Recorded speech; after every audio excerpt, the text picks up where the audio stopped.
Sometimes the people we judge the hardest are the ones who'll change us forever. I'm about to tell you about Clara Wells, a CEO who thought she was chasing a thief through Manhattan's dark streets, only to discover something that would shatter everything she believed about success, morality, and what it really means to be human. Stay with me until the end of this story and drop a comment telling me what city you're watching from. I want to see how far this tale of unexpected redemption travels across the world. The numbers never lied. That's what Clara Wells had built her entire empire on. Cold, hard facts that couldn't be argued with, manipulated or twisted by human emotion. Numbers were clean, numbers were honest, and right now the numbers were screaming that someone was stealing from her. She sat in her corner office on the 42nd floor of the Wells Logistics headquarters, the Manhattan skyline glittering before her like a circuit board of ambition and money. Her fingers drummed against the mahogany desk as she stared at the inventory report spread across her dual monitors. 3 months of discrepancies. Small at first. So small her accounting team had dismissed them as clerical errors. A box of latex gloves here. Industrial blankets there, medical gauze, thermal clothing, nothing massive enough to trigger alarm bells in a company that moved millions in logistics every quarter. But Clara hadn't become the youngest female CEO in the shipping industry by ignoring patterns. And this was definitely a pattern. "Miss Wells," her assistant's voice crackled through the intercom. "Your car is waiting downstairs." "Cancel it," Clara said without looking away from the screen. "I'm working late tonight." She'd been working late for the past week, ever since she'd started suspecting that the thief wasn't some sophisticated hacker or corrupt warehouse manager. No, her instincts, honed by years of reading people across negotiation tables, told her this was something more personal, more internal. The security footage had given her the first real clue 3 days ago. She'd spent hours reviewing the grainy recordings, watching the night shift cleaners move through the building's lower levels. Most of them followed the same routines, predictable as clockwork. But one man stood out, Ethan Rowe. 53 years old according to his employee file. Janitor, widowed, single father, spotless work record spanning 6 years. He came in at 9 p.m. and left at 6 a.m. 5 nights a week.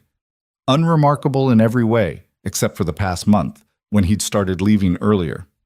Around 3:30 in the morning, he'd wheel his cleaning cart to the service elevator, descend to the basement storage area, and disappear from camera view for exactly 7 minutes. 7 minutes. Always 7 minutes. When he emerged, his cleaning cart looked the same, but his posture had changed. His shoulders sat differently, as if carrying invisible weight. And twice, just twice, the camera had caught the edge of a duffel bag beneath the industrial trash bags in his cart. Clara had cross-referenced those dates with the inventory logs. Both times, supplies had gone missing within the same 12-hour window. Now, at 11:47 p.m., she watched the real-time security feed on her laptop. The building was nearly empty except for the skeleton night crew. She'd positioned herself in a vacant office on the 38th floor, lights off, with a clear view of the service corridors through the internal camera system. Her phone buzzed. A text from her younger brother, Marcus. "Still at the office? You're going to turn into a desk chair." She ignored it. Marcus didn't understand. He'd taken his trust fund and started a boutique coffee company in Brooklyn, playing at entrepreneurship while she'd actually built something real. Something that required sacrifice, discipline, and the willingness to make hard decisions. Like firing a thief, even if he had a daughter to support. The thought made something uncomfortable twist in her chest, but she pushed it away. Sentiment was a luxury she couldn't afford. The moment you started making exceptions, making decisions based on feelings instead of facts, everything fell apart. She'd learned that from her father before his company collapsed, taking his reputation and eventually his will to live with it. No. Numbers didn't lie, and people who stole, regardless of their reasons, had to face consequences. On the screen, a figure appeared in the hallway of the basement level. Ethan Rowe, pushing his cleaning cart with the practiced efficiency of someone who'd done this 1,000 times. He wore the standard janitor uniform, navy blue work pants, and a matching shirt with Wells Logistics embroidered over the pocket. Even through the low-resolution camera feed, Clara could see he was a big man, broad-shouldered, with close-cropped graying hair and the kind of weathered face that suggested a life lived harder than the one he was currently leading. He paused outside the storage room door. Clara's pulse quickened as she watched him glance both ways down the corridor, a guilty gesture if she'd ever seen one. Then he pulled out his keyring. He shouldn't have had a key to that room. Those were restricted to inventory managers and senior staff. Another strike against him. The door opened. Ethan slipped inside. Clara checked her watch, counting. At 7 minutes, she'd head down there, catch him red-handed, and this unpleasant business would be over. But as she sat in the darkness of the empty office, something nagged at her. She pulled up Ethan's employee file again, reading through details she'd already memorized. Before working at Wells Logistics, he'd been a medic in the Army, served 2 tours in Afghanistan, honorable discharge. His wife Sarah had died 4 years ago, cancer, according to the insurance claims. He had 1 daughter, Emma, age 8, 8 years old. The same age Clara had been when her own mother left, unable to handle the pressure of being married to a man whose business was hemorrhaging money and respect.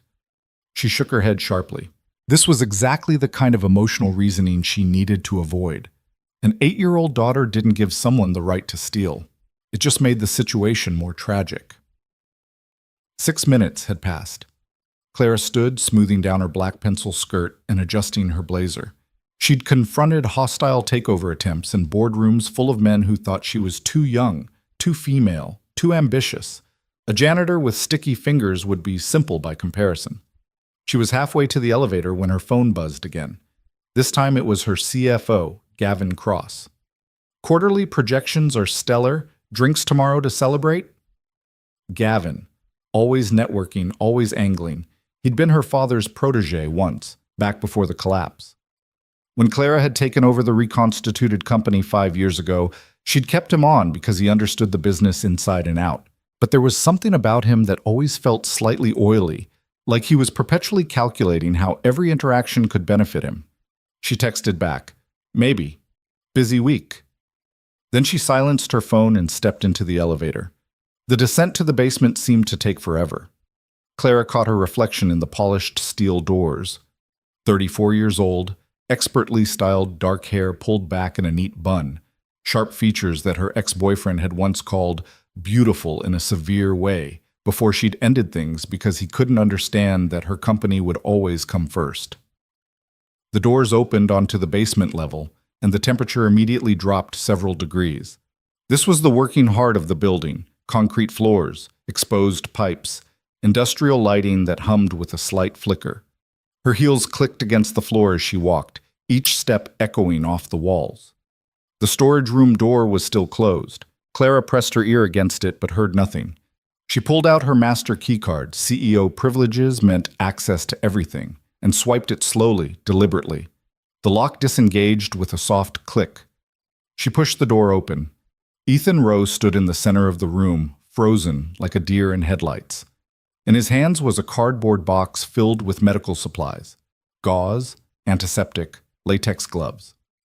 Around him, Clara could see the evidence of his other trips: a duffel bag half filled with thermal blankets, another box containing non-perishable food items that had been requisitioned for the employee break rooms but never made it there. For a moment, neither of them moved. The fluorescent lights flickered overhead, casting harsh shadows across Ethan's weathered face. His eyes, a surprising pale gray, met hers with an expression she hadn't expected. Not fear, not shame, just a kind of weary resignation, as if he'd known this moment was coming and had already made peace with it. "Ms. Wells," he said quietly, setting the box down on a metal shelf with careful deliberation. His voice was deeper than she'd imagined, with a slight gravelly quality that suggested either too many cigarettes or too much shouting in his past. "I suppose you'll want an explanation." Clara stepped fully into the room, letting the door close behind her. "I suppose I will, though the evidence seems fairly self-explanatory." He nodded slowly, wiping his hands on his work pants, a nervous gesture that was the first crack in his composed exterior. "Yes, ma'am. I expect it does." "How long?" Clara asked, crossing her arms. "How long have you been stealing from my company?" "About 5 months," Ethan replied with an honesty that surprised her. "Started small, Just some leftover supplies we were going to throw out anyway. Then it got... He trailed off, looking at the boxes around them. I guess it got out of hand. Out of hand, Clara repeated the words flatly. Mr. Rote, you're talking about thousands of dollars in inventory. Do you have any idea what kind of liability this creates? What it does to our bottom line? I do. He met her eyes again. And I'm sorry for that. Truly. Sorry doesn't reimburse the company. Clara pulled out her phone. I should call security right now. Have you arrested for theft? It's what any reasonable CEO would do. You should, Ethan agreed. But he didn't move, didn't plead, just stood there with his hands at his sides, waiting. Clara found herself hesitating, and she hated it. This was supposed to be simple. Catch the thief, implement consequences, move on. But something about the way he stood there, not defiant, not cowering, just accepting, made her pause. Why? The question came out before she could stop it. You have a decent job, benefits. Why risk all of that? For the first time, emotion flickered across Ethan's face. His jaw tightened, and he looked away from her, focusing on something over her shoulder. Because people are dying, Ms. Wells. People are always dying, Clara said, hating how cold she sounded even to herself. That doesn't give you the right to steal. You're right, Ethan said softly. It doesn't. The silence stretched between them, broken only by the distant hum of the building's HVAC system and the occasional drip of water from a pipe somewhere in the darkness beyond the storage room. Clara should have ended it there, should have made the call, let the authorities handle it, gone back to her office and her clean numerical world where right and wrong were clearly defined. But something kept her rooted to the spot. Where are you taking this stuff? She heard herself ask. Ethan's eyes snapped back to her, surprise evident in his expression. Ma'am? The supplies. Where do they go? He hesitated, and Clara could practically see him calculating how much to reveal, whether honesty would help or hurt him at this point. Finally, he seemed to make a decision. There's a spot, under the West Side overpass near the old meatpacking district. People gather there, homeless folks mostly, families who fell through the cracks. I've been bringing them what I can, food, blankets, basic medical supplies. He gestured to the box of gauze and antiseptic. A lot of them have untreated wounds, infections. Living on the street, they can't exactly waltz into an emergency room. There are shelters, Clara said, services for the homeless. Have you ever tried to get into a shelter, Ms. Wells? Ethan's voice took on an edge for the first time. They're full. Waiting lists months long, and a lot of the people I help, they don't trust institutions. Veterans with PTSD, undocumented families afraid of being separated, addicts who've been turned away too many times. He shook his head. The system doesn't work for everyone.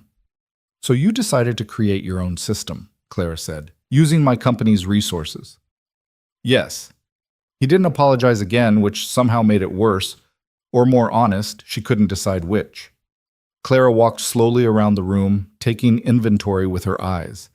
Everything here was practical, nothing frivolous or unnecessary.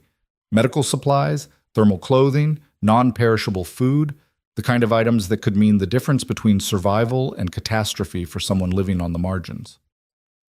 You were a medic, she said, remembering his file. In the service. Yes, ma'am. 68W Combat Medic Specialist, 2 tours in Kandahar. And your wife died 4 years ago. She saw his shoulders stiffen. Sarah. Cancer. She fought it for 3 years before... He didn't finish the sentence. Clara stopped pacing and turned to face him directly. Mr. Rowe, I'm trying to understand why a man with a young daughter would risk his job, his ability to provide for her, to help strangers. They're not strangers, Ethan said quietly. Not after you've bandaged their wounds and listened to their stories. Not after you've watched kids younger than Emma, sleeping in cardboard boxes because their parents lost everything. His voice grew rougher. I couldn't help Sarah. I tried everything, but I couldn't save her. Maybe I'm just trying to save somebody. The raw honesty in his words hit Clara like a physical force. She recognized that tone, the desperate need to fix something, anything, to make sense of a loss that defied all logic and fairness. She'd heard it in her father's voice in the months before he'd given up entirely. "This is still theft," Clara said, but her voice had lost some of its sharp edge. "I know." "I should fire you, press charges." "I know." "Give me one good reason why I shouldn't." Ethan looked at her for a long moment, and Clara saw something in his eyes that made her breath catch. Not pleading, but a kind of challenge. "Because maybe you want to see it first. See what your supplies are actually doing. Then decide if it's theft or something else." "Something else?" Clara raised an eyebrow. "What else would it be?" "Insurance," Ethan said, "against forgetting we're all human." The words hung in the air between them like a dare. Clara knew she should refuse, should maintain her professional distance, should do what the numbers and logic demanded. But instead she found herself saying, "When do you go?" "To this place under the overpass." "Tonight. I was planning to leave at 3:30, like usual." Clara checked her watch. 3:17 a.m. "You were going to bring all this on the subway?" "My car's parked in the employee lot. I load up, drive over, spend an hour or two, then come back and finish my shift." "That's why you've been leaving early," Clara said, the final piece of the puzzle clicking into place. "You're not finishing your shift, you're splitting it." "Yes, ma'am." She should have been angry at the deception, at the calculated way he'd manipulated his schedule to cover his theft. Instead, Clara found herself impressed by the logistics of it. He'd created an efficient system within the constraints of his job and the building's security. It was almost elegant in its simplicity. "I'm coming with you," she heard herself say. Ethan's eyes widened. "Ms. Wells, I don't think—" "You asked me to see it before I decided. Fine, I'll see it. But I'm not taking your word for where this stuff is going. I'm going to verify it myself." She straightened her blazer. "Consider it an executive audit." He stared at her as if she'd suddenly started speaking another language. "You want to come? To the homeless camp. Under the overpass. Unless you prefer I just call the police now?" "No, ma'am." Ethan shook his head slowly, a strange expression crossing his face. Something between amazement and concern. "But it's not a place where people like you usually go." "People like me?" Clara felt a flash of irritation. "What does that mean?" "Rich people," Ethan said bluntly. "Powerful people. People who can solve their problems with a phone call and a credit card." He gestured to her designer suit, her expensive watch. "No offense, Ms. Wells, but you're going to stand out." Clara looked down at her outfit, then back at him. He had a point. "I have a gym bag in my office, jeans and a sweatshirt. Give me 10 minutes. "You're serious about this?" "Mr. Rowe, in my experience, the best way to understand a problem is to see it firsthand. You're claiming this is more than simple theft. Prove it." He studied her for another moment, then nodded slowly. "All right. But there are rules. You don't take photos. You don't give anyone your real name. And you don't make promises you can't keep. These people have been disappointed enough." "Understood. And Ms. Wells," Ethan's voice stopped her as she turned toward the door. "Bring cash if you have it. Small bills. A lot of the folks there need bus fare or money for medicine. I usually bring what I can, but there's never enough." Clara felt something uncomfortable twist in her stomach, the implication that she should pay money to people who were receiving supplies stolen from her own company. But she just nodded. "How much?" "Whatever you're comfortable with. Every bit helps." She left him in the storage room and made her way back to her office, her mind spinning. What was she doing? This was insane. She should be calling her head of security right now, having Ethan Rowe escorted from the building in handcuffs. Instead, she was preparing to follow him into what sounded like a dangerous situation in one of the worst parts of Manhattan. But beneath the logical objections, something else hummed, a curiosity she couldn't quite suppress. When was the last time she'd done something that wasn't calculated, that wasn't part of a long-term strategic plan? When was the last time she'd seen the parts of the city that existed beyond her penthouse and her corner office? In her office, Clara quickly changed into jeans, a dark sweatshirt, and the running shoes she kept for her rare gym visits. She pulled her hair out of its bun, letting it fall around her shoulders. In the mirror on her private bathroom door, she looked younger, less severe, almost like the person she'd been before ambition and loss had hardened her into the woman she'd become. She grabbed her wallet and counted the cash, $400 in various bills. It seemed simultaneously like a lot and not nearly enough. At 3:28, her phone buzzed. A text from an unknown number. Service entrance, silver Honda Civic. Clara took a breath, grabbed her purse, and headed for the elevator. As the floors ticked downward, she tried to remember the last time she'd felt this kind of nervous anticipation. Maybe her first major business pitch, or maybe never. The service entrance was deserted except for the security guard, Mike, who barely glanced up from his phone as she passed. Outside, rain had started to fall, a cold, miserable October drizzle that made the streetlights blur into halos of amber light. The silver Honda Civic was idling near the loading dock, exactly as promised. As Clara approached, she could see the back seat and trunk were loaded with supplies. Ethan leaned across and pushed the passenger door open from inside. "Last chance to change your mind," he said as she climbed in. The car smelled like coffee and something else. Antiseptic, she realized. Medical supplies. "Just drive, Mr. Rowe." He pulled away from the building, and Manhattan swallowed them whole. At this hour, the streets were mostly empty except for the occasional taxi and the trucks making early morning deliveries. They drove in silence for several minutes, heading west toward the river. Clara watched the neighborhoods change through the rain-streaked window. The gleaming glass towers of Midtown gave way to older buildings, then to industrial warehouses and streets that looked like they'd been forgotten by the city's endless gentrification. Graffiti covered the walls. Storefronts were boarded up or protected behind security gates. "I grew up about 3 blocks from here," Ethan said suddenly, breaking the silence. "Back before it got bad. My dad worked at the packing house. We had a little apartment, nothing fancy, but it was home." He gestured at a particularly desolate stretch of street. "That used to be a corner store where we'd buy candy. Now look at it." Clara looked. The building was a gutted shell, windows smashed, covered in layers of spray paint. "The city changes," she said.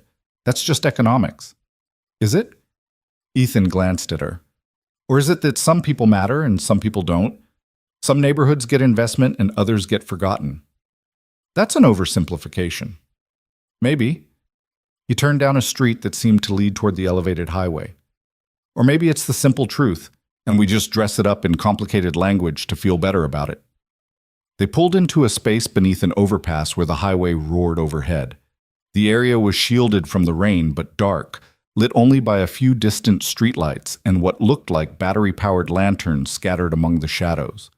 As Clara's eyes adjusted, she began to make out shapes, makeshift tents constructed from tarps and cardboard, shopping carts filled with belongings, huddled figures wrapped in blankets and sleeping bags. Ethan turned off the engine and looked at her. "Welcome to the other Manhattan, Ms. Wells. The one that doesn't show up in your quarterly reports." Clara's hand remained frozen on the door handle as she took in the scene before her. This wasn't how poverty looked in movies or charity commercials. This was raw, more visceral. The smell hit her first, a mixture of unwashed bodies, damp concrete, urine, and something else she couldn't identify but that made her stomach clench. The sound of the highway overhead created a constant roar that seemed to press down on everything, making the space feel both exposed and claustrophobic at the same time. "You can stay in the car if you want," Ethan said quietly, already opening his door. No judgment. But Clara found herself stepping out into the cold October air, her expensive running shoes landing in a puddle she hadn't seen. The water soaked through immediately, and she suppressed a shiver that had nothing to do with the temperature. "Stay close to me," Ethan instructed, moving to the trunk. "And let me do the talking at first. Some folks here are skittish around new faces." He pulled out the duffel bag and handed Clara one of the boxes, the one filled with medical supplies. It was heavier than she'd expected, and she had to adjust her grip to keep from dropping it. As they walked toward the encampment, figures began to emerge from the shadows. Clara's heart hammered against her ribs, every instinct screaming at her that this was dangerous, that she didn't belong here. A man stumbled past them, muttering to himself in a language that might have been English but was so slurred she couldn't tell. His clothes hung off his skeletal frame, and his eyes were wild, unfocused. "That's Tommy," Ethan said softly. "Schizophrenic. Off his meds. He's harmless, just lost." "Shouldn't he be in a hospital?" Clara whispered. "Probably. But the hospitals discharge them after 72 hours, and there's nowhere for them to go, so they end up here." They reached what appeared to be the center of the camp, where someone had set up a series of milk crates arranged in a circle. A small propane camping stove sat in the middle, and around it, people were beginning to gather, drawn by the sound of Ethan's car, Clara realized. They'd been waiting for him. "Evening, everyone," Ethan said, his voice carrying a warmth that Clara hadn't heard in the car. "Sorry I'm a bit later than usual. Brought the supplies we talked about, plus some extra blankets." "Mr. Rowe!" A small voice cut through the murmur of greetings, and Clara watched as a child, a girl who couldn't have been more than 7, darted forward. She was wearing a pink jacket that was too thin for the weather, and her dark hair was matted and tangled. But her smile was radiant as she threw her arms around Ethan's waist. "Hey there, Rosie," Ethan said, ruffling her hair. "How's that cough I was worried about?" "Better," the girl announced proudly. "Mama made me drink all the medicine like you said." A woman emerged from one of the tents.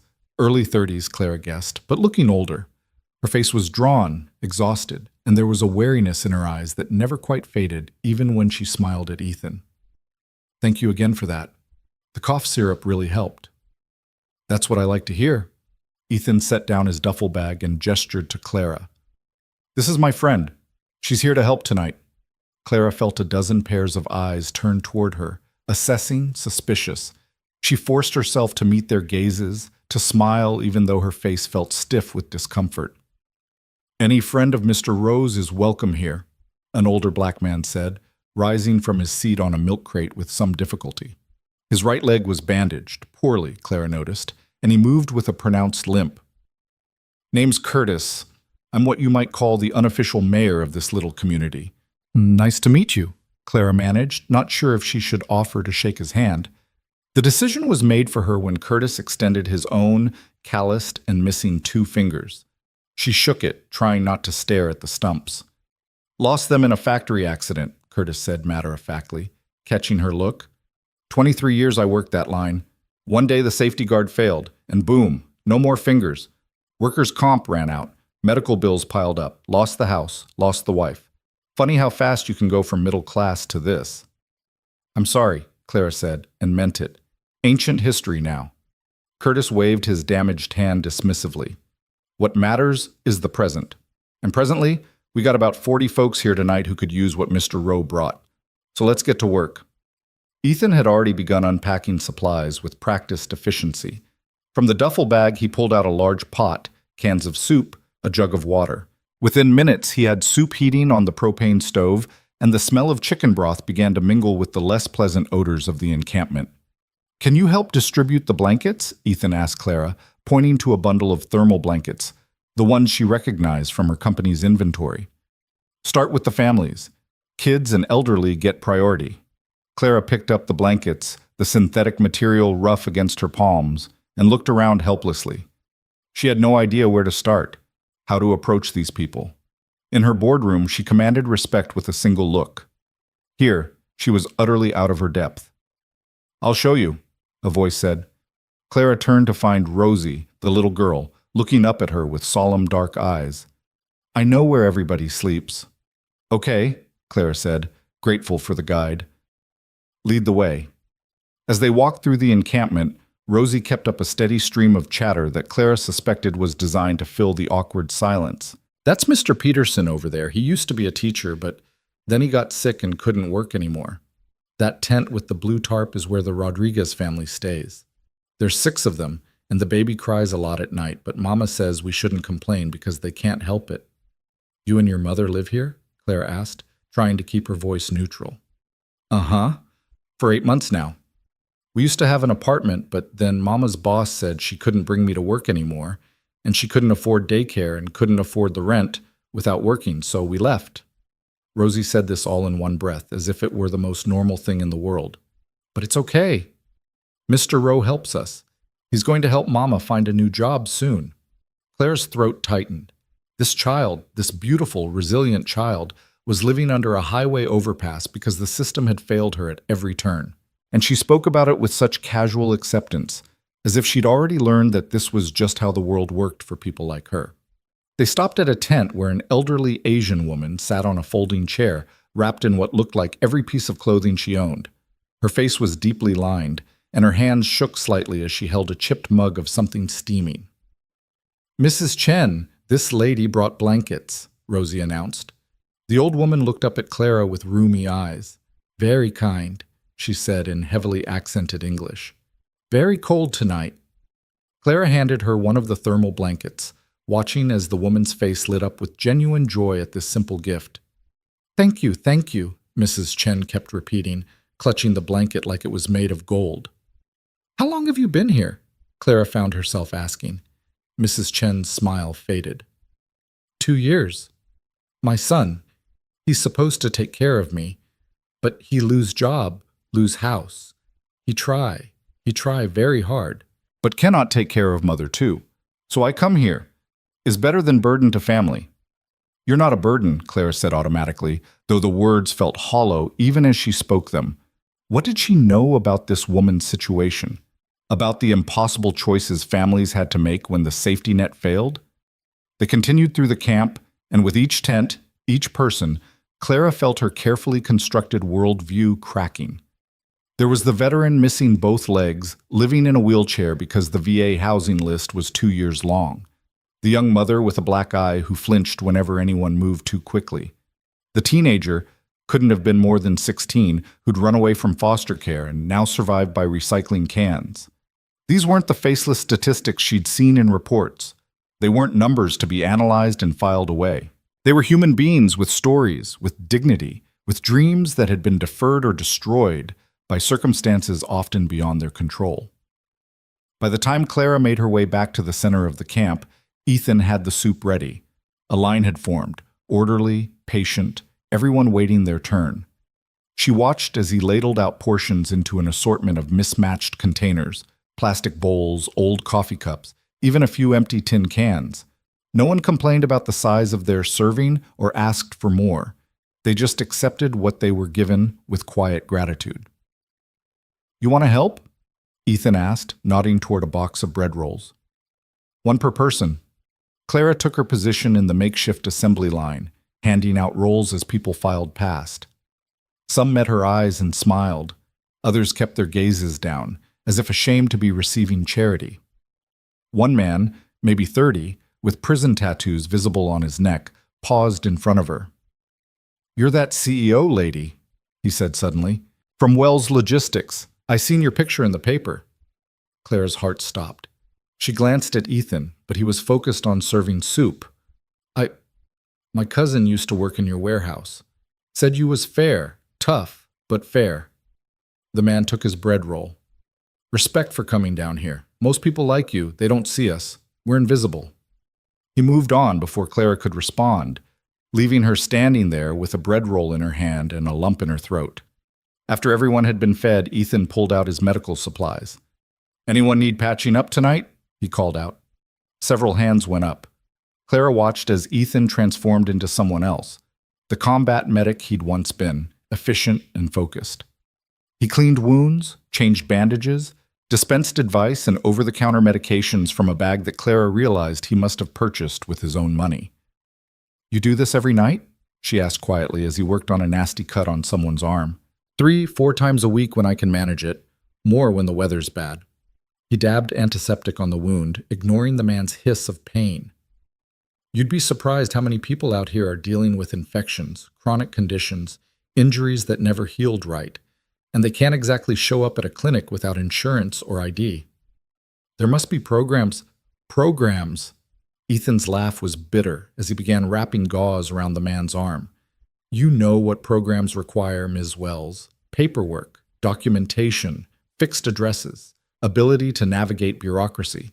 A lot of these folks, they're too sick, too traumatized, too mentally ill to jump through all those hoops. So they suffer, and sometimes they die, from things that could have been prevented with basic medical care."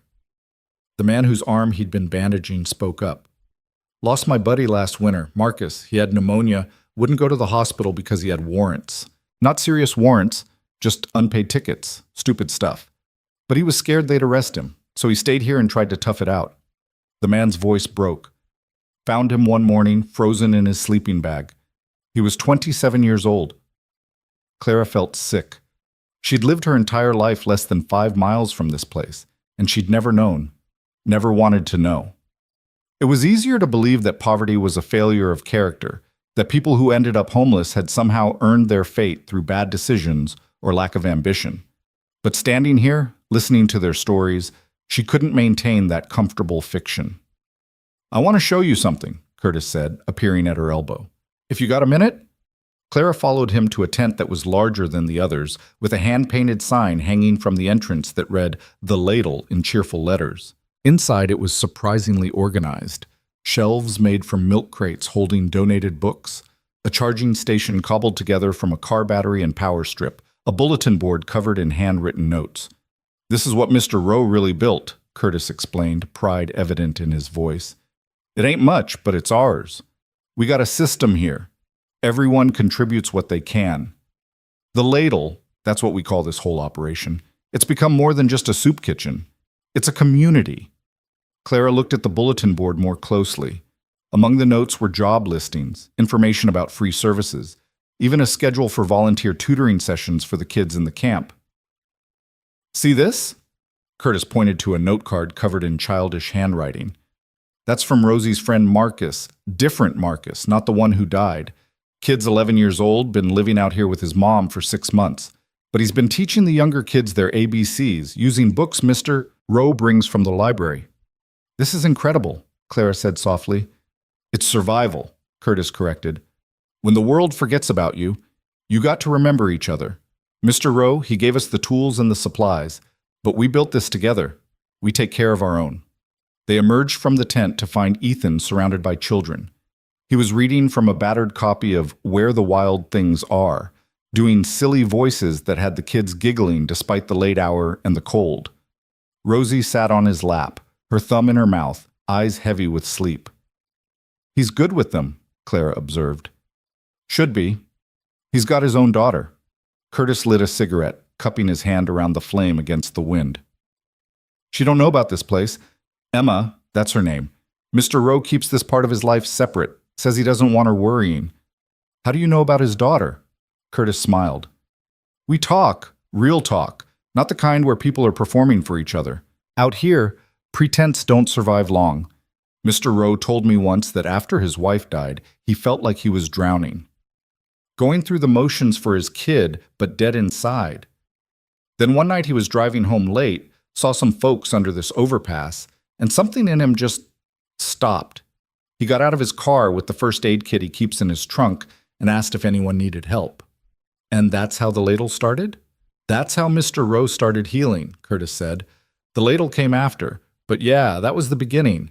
He kept coming back night after night, started bringing supplies, first from his own pocket, then from wherever he could find them." He gave Clara a meaningful look. "We know where the stuff comes from now, known for a while. We also know he could get in serious trouble for it." Clara felt her defenses rising.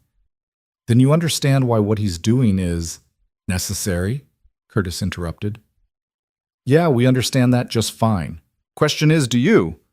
Before Clara could respond, a commotion erupted from the far side of the camp, shouting, the sound of something crashing. Ethan was on his feet immediately, gently depositing Rosie with her mother before running toward the disturbance. Clara and Curtis followed, arriving to find 2 men locked in a struggle while others tried to pull them apart. One of them was Tommy, the schizophrenic man Clara had seen earlier.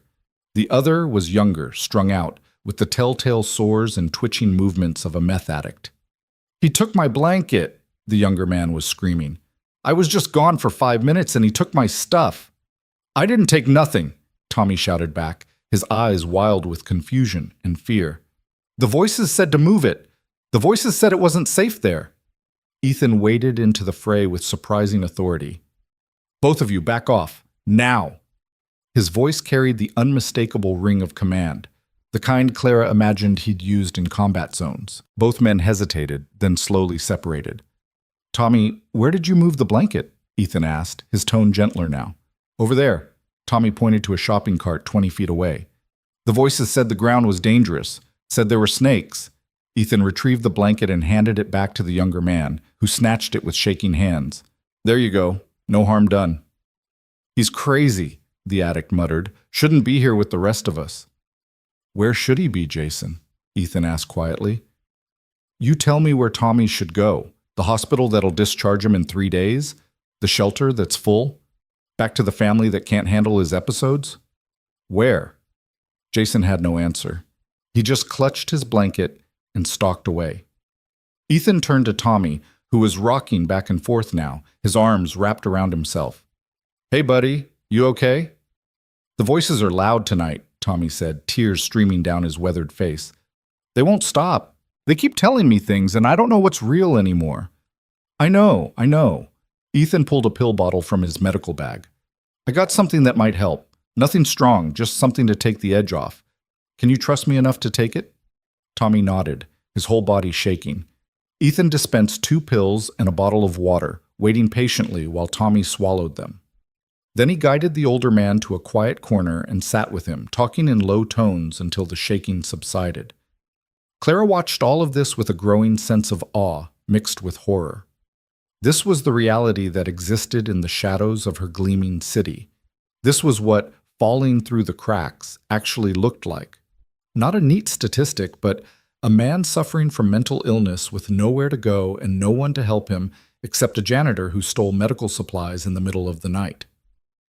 You're starting to get it, Curtis said beside her. The look on your face. I've seen it before. When reality doesn't match the story we tell ourselves about how the world works. I had no idea, Clara whispered. Most people don't. Most people don't want to know. It's easier to believe we all get what we deserve, that the successful earned it and the poor made bad choices. Simpler that way, less uncomfortable. Is that what you think I believe? Curtis shrugged. I don't know you well enough to say, but I know you came down here in your expensive jeans and your $100 running shoes, and I know you run a company that probably generates more money in a day than everyone here will see in their lifetimes. So yeah, I'm guessing your worldview is getting challenged tonight. He was right, and Clara hated it. Hated that her comfortable assumptions were being stripped away. Hated that she couldn't just write a check and fix this. Hated most of all that she'd been so willfully blind. Ethan returned, looking exhausted. Tommy settled. Should be okay until morning. Does this happen often? Clara asked. The fights? Sometimes. Tensions run high when people are cold, hungry, scared. Add in mental illness and addiction, and yeah, things can get volatile. He ran a hand over his face. It's why I try to come as often as I can. Having someone here who can mediate, who has medical training, it makes a difference. You can't save everyone, Clara said. No, Ethan agreed, but I can save someone, and maybe that someone saves someone else. Maybe we build something that outlasts us. He looked around at the encampment, at the people settling in for another cold night. That's all any of us can do, really. Show up, do what we can, hope it matters. They spent another hour making sure everyone had what they needed. Blankets distributed, medications dispensed, minor injuries treated. Clara found herself genuinely helping now, not just going through the motions. She held a flashlight while Ethan stitched up a man's hand. She helped Rosie's mother hang a tarp to create better shelter from the wind. She listened to stories and tried to remember names. At some point, someone produced a guitar, and music filled the space beneath the overpass. Sad songs mostly, ballads about loss and longing, but beautiful in their rawness. Some people sang along. Others just listened, their eyes closed, transported for a few minutes to somewhere else. Clara found herself sitting on a milk crate next to Ethan, accepting a cup of soup even though she wasn't hungry. The hot liquid burned her throat, but it was grounding, real. Thank you, she said finally, for showing me this. Are you going to fire me? Ethan asked bluntly. Clara had been dreading that question. The logical answer was yes. He'd admitted to theft. He'd violated company policy. He'd manipulated his schedule and stolen inventory worth thousands of dollars. Any CEO with an ounce of business sense would fire him immediately and prosecute to the fullest extent of the law as a deterrent to other potential thieves. But Clara had never felt less logical in her life. I don't know, she admitted. What you're doing here, it's remarkable. It's also illegal. I can't just ignore that. I'm not asking you to ignore it. Ethan set down his soup cup. I knew the risks when I started, knew eventually I'd get caught. I just hoped to do some good before that happened.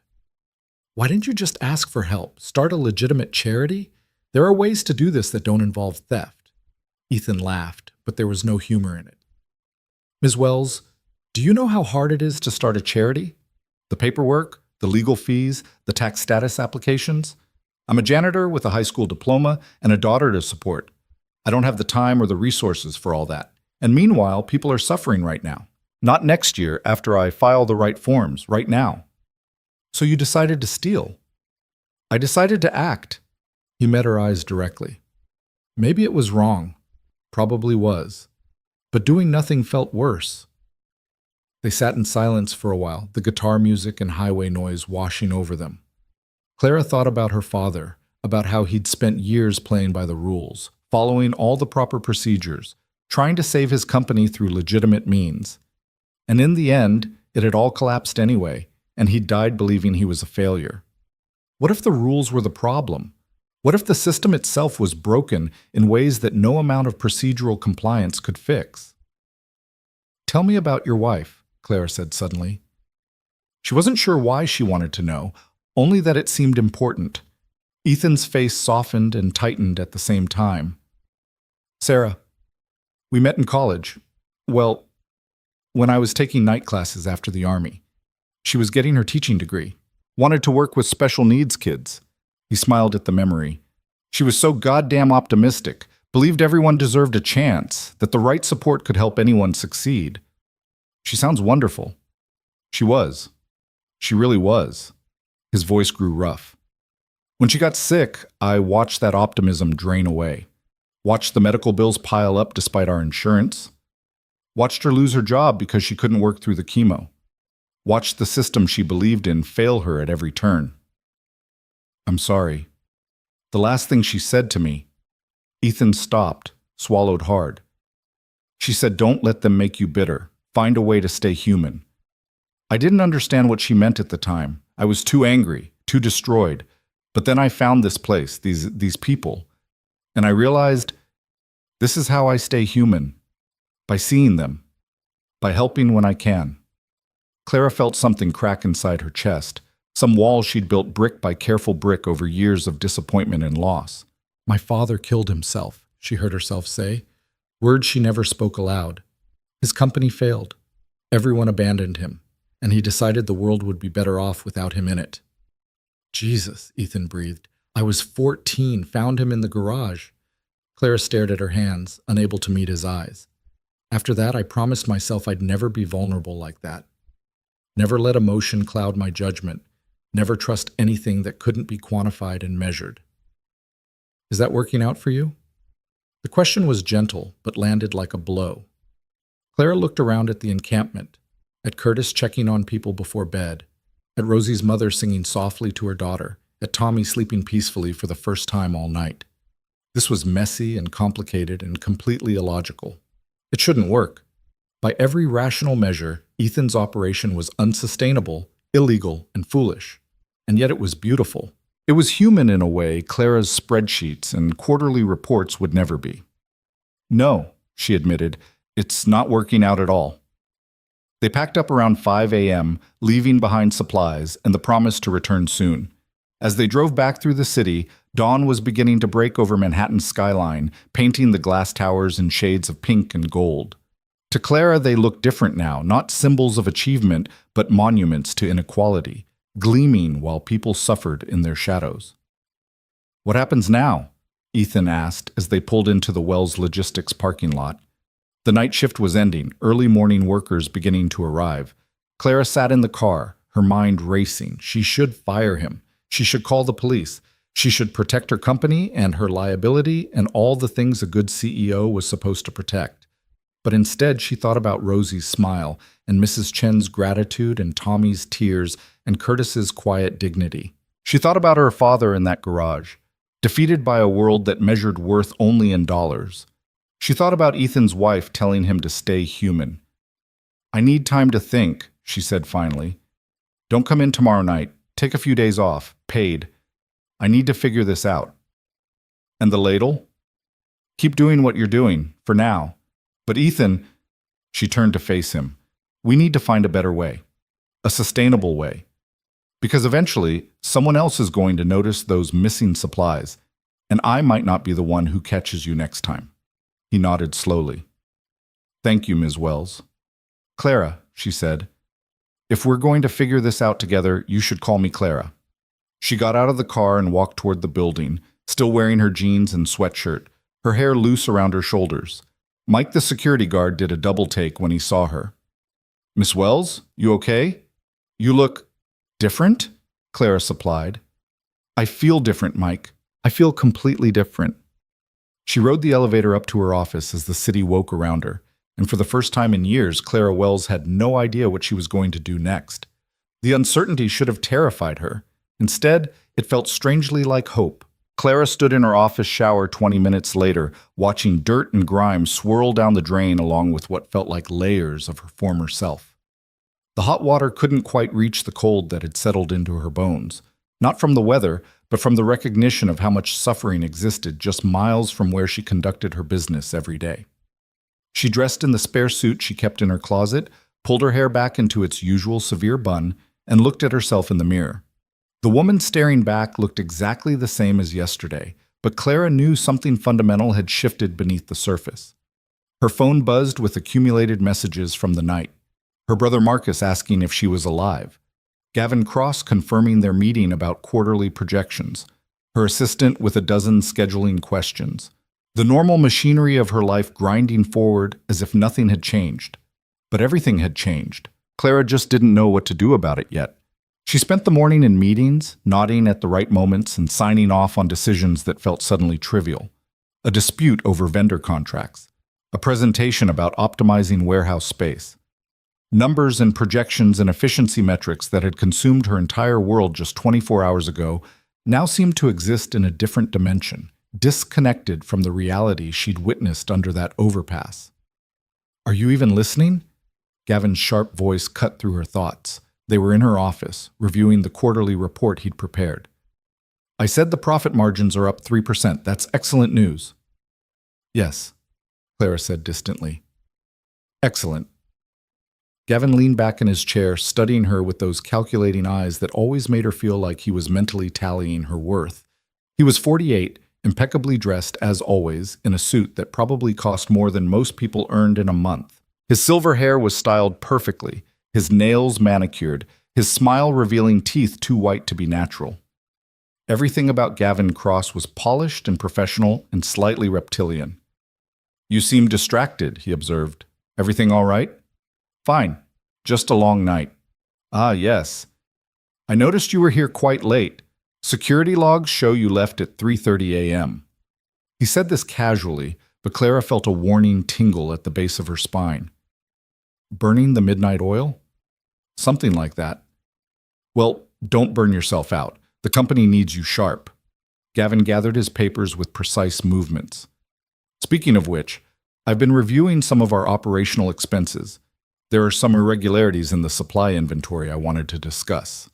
Clara's heart stopped. Irregularities. Minor ones, probably just accounting errors, but you know how I am about the details. His smile didn't reach his eyes. I'm sure it's nothing, but I'd like to do a full audit of the basement storage areas, just to keep everything tight. When? I was thinking next week, unless you have objections? Every instinct screamed at her to shut this down, to come up with a reason to delay. But that would only make Gavin more suspicious. No objections. Keep me posted on what you find.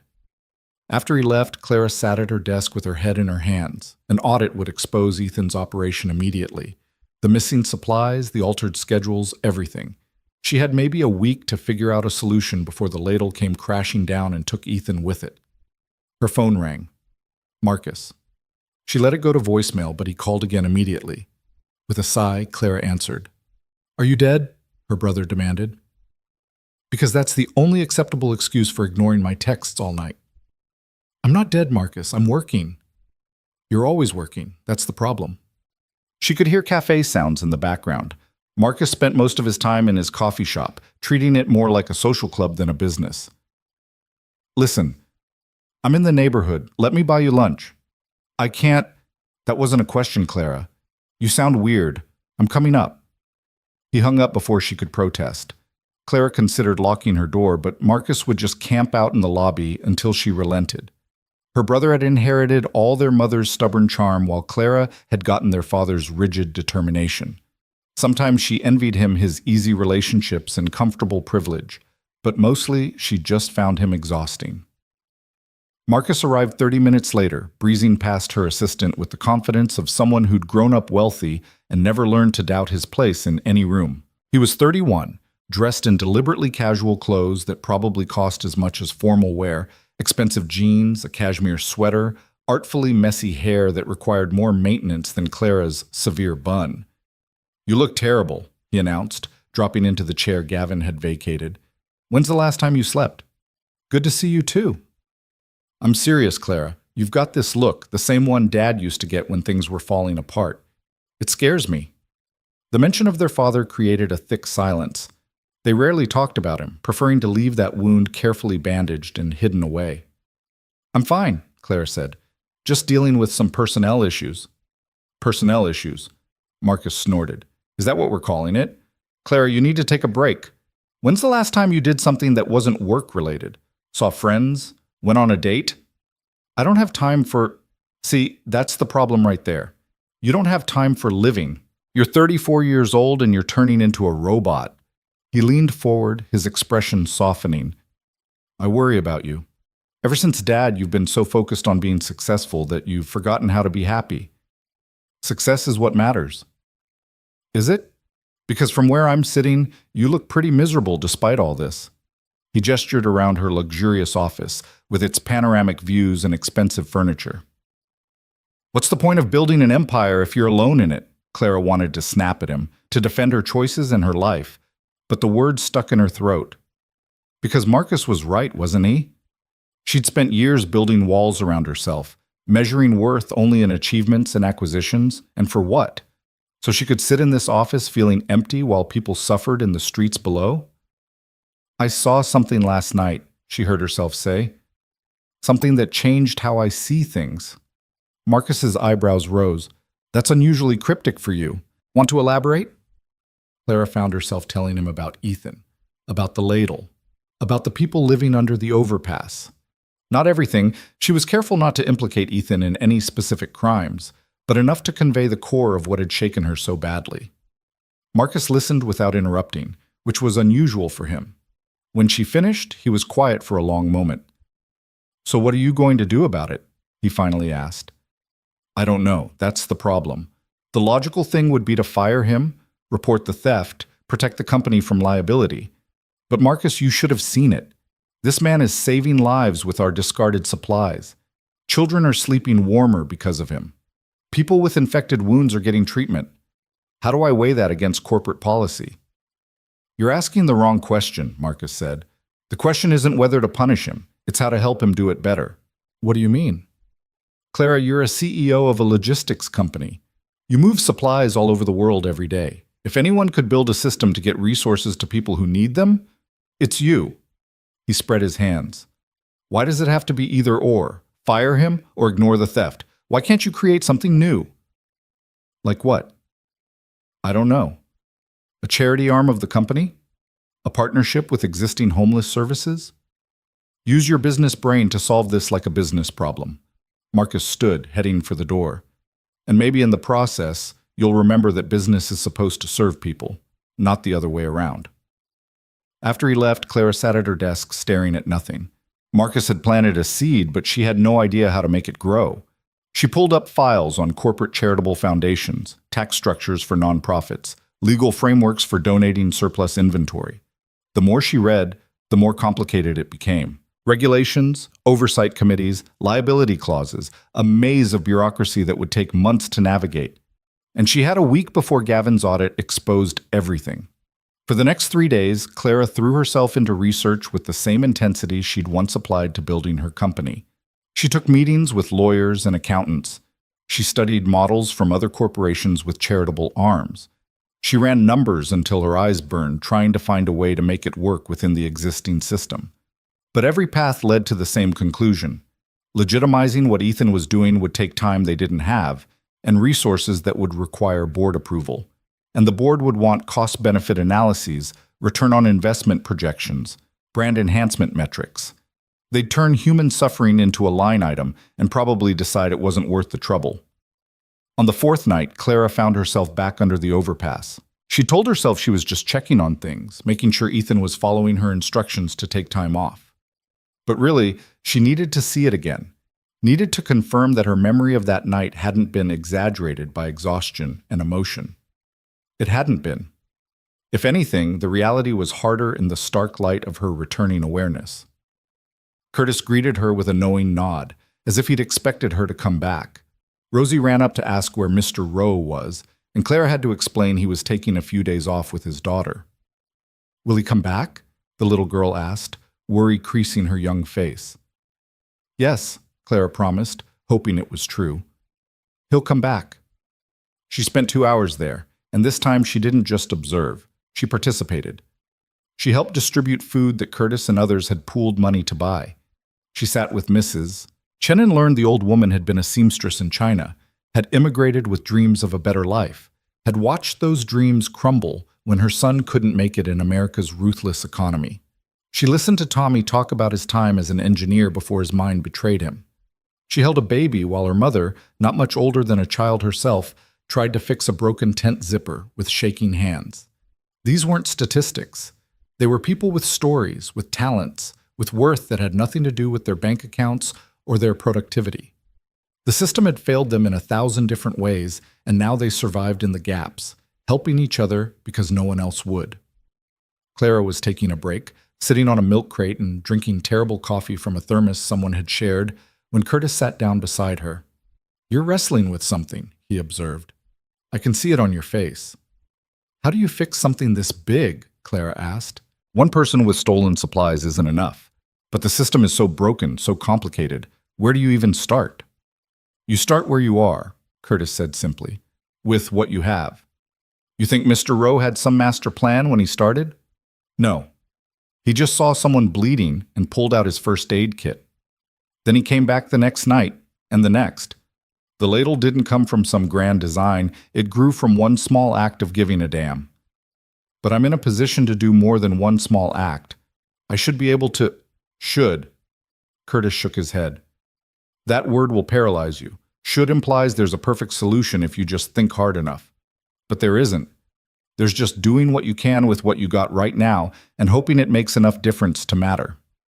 Clara thought about that as she drove home to her expensive apartment in the early morning hours. Her penthouse felt obscenely large after the cramped tents under the overpass. The silence felt oppressive after the constant noise of the highway and humanity. She stood at her floor-to-ceiling windows, looking out at the glittering city, and felt utterly alone. The next morning, she was reviewing supply chain logistics when her assistant buzzed. "Miss Wells, there's someone here to see you. He doesn't have an appointment, but he says it's urgent. His name is Ethan Rowe."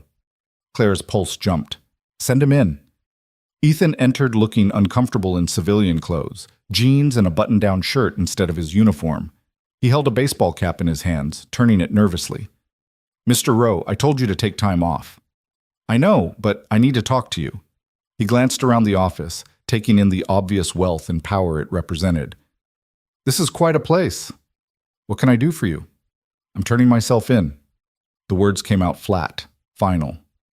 "I'm going to the police today and confessing to the theft. I wanted to tell you first, in case you needed to prepare a statement or whatever companies do in situations like this." Clara stood abruptly. "Why would you do that?" "Because it's the right thing to do. I broke the law. I knew the consequences when I started." Ethan met her eyes steadily. "But I'm going to ask the judge to consider community service instead of jail time, and I'm going to see if I can find some way to keep the ladle running without stolen goods. Maybe fundraising? I don't know. I'll figure it out." "This is ridiculous. You'll destroy your life, your daughter's stability?" "My daughter's stability is already destroyed if I'm living with this guilt. Emma, she deserves a father who does the right thing, even when it's hard." His voice softened. "Sarah would want me to face this honestly, not to hide or run, to stand up and take responsibility." Clara felt something crack in her chest. Here was a man willing to sacrifice everything, his job, his freedom, his daughter's security, because his moral compass pointed true north even when it cost him everything. How many people in her boardroom could say the same? How many times had she herself compromised or rationalized or looked the other way when it benefited her bottom line? "Don't," she said. Don't turn yourself in. Not yet. Ms. Wells equal Clara. And I'm not asking. I'm telling you. Give me until the end of the week. If I haven't figured out a solution by then, you can make whatever confession you want. But I'm not letting you throw yourself on a sword when there might be another way. Ethan studied her for a long moment. Why are you doing this? Because you're right. About all of it.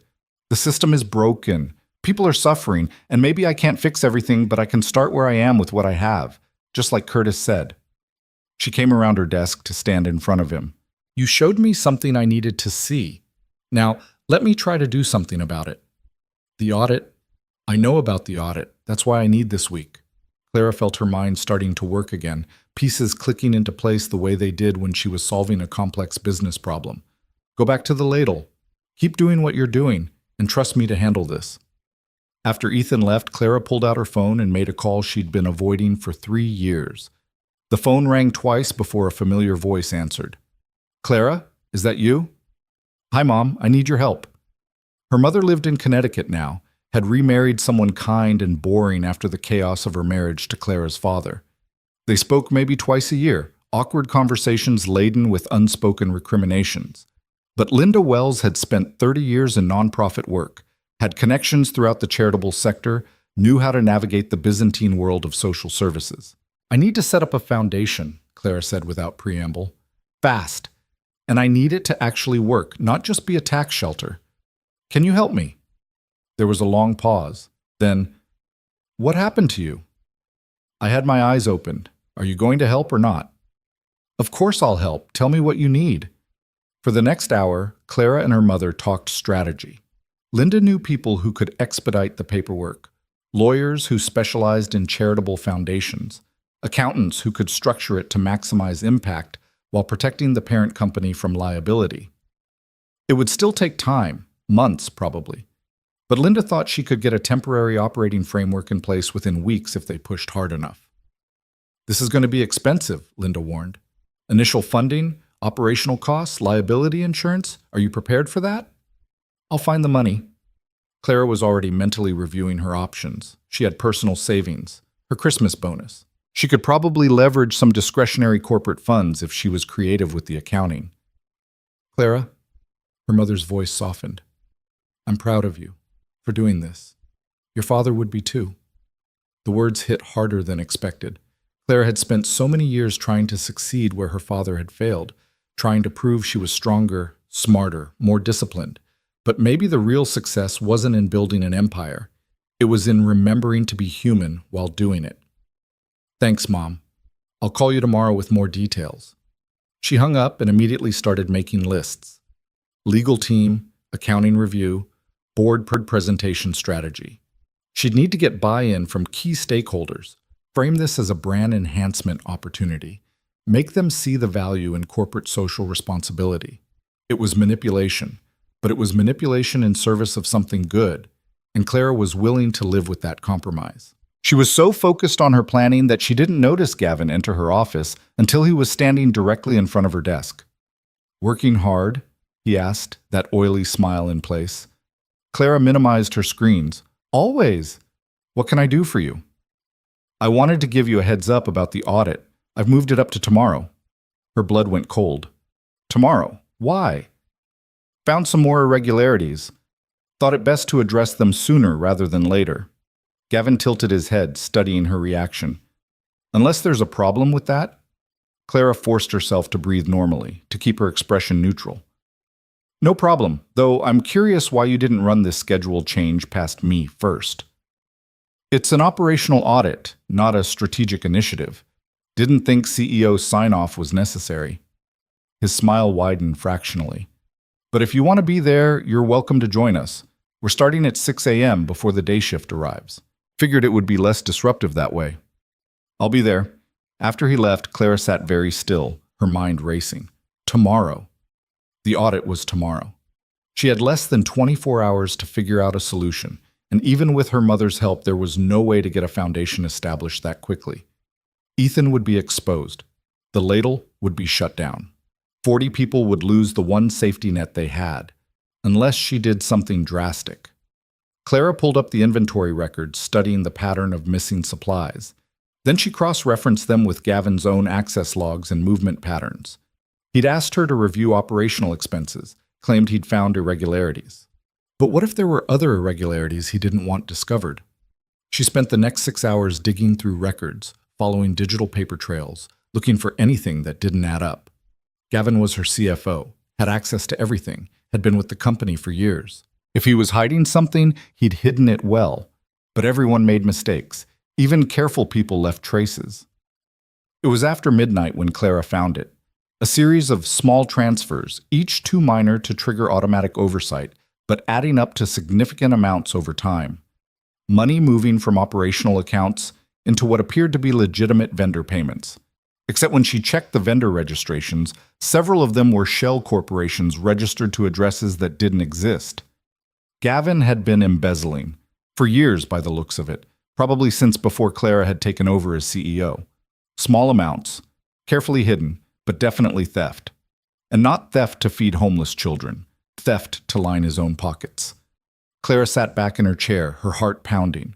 This was the leverage she needed, proof that Gavin wasn't the righteous auditor he pretended to be. He was a criminal worried about getting caught. The audit wasn't about company oversight. It was about deflecting attention from his own crimes by exposing Ethan's. But using this information meant making a choice. She could expose Gavin, save Ethan, and potentially destabilize her entire company's financial leadership. Or she could stay silent, let the audit proceed, and sacrifice the ladle to maintain stability. The old Clara would have run a cost-benefit analysis, would have calculated which choice cost less, and made that decision without sentiment. But the old Clara had never held a homeless baby or watched a schizophrenic man cry because the voices wouldn't stop or listened to Rosie talk about her dreams of becoming a teacher someday. The old Clara had never learned that some things couldn't be reduced to numbers. She picked up her phone and called her head of security. "Jack, it's Clara Wells. I need you to do something for me, and I need you to be very quiet about it." By 3 a.m., Clara had a plan.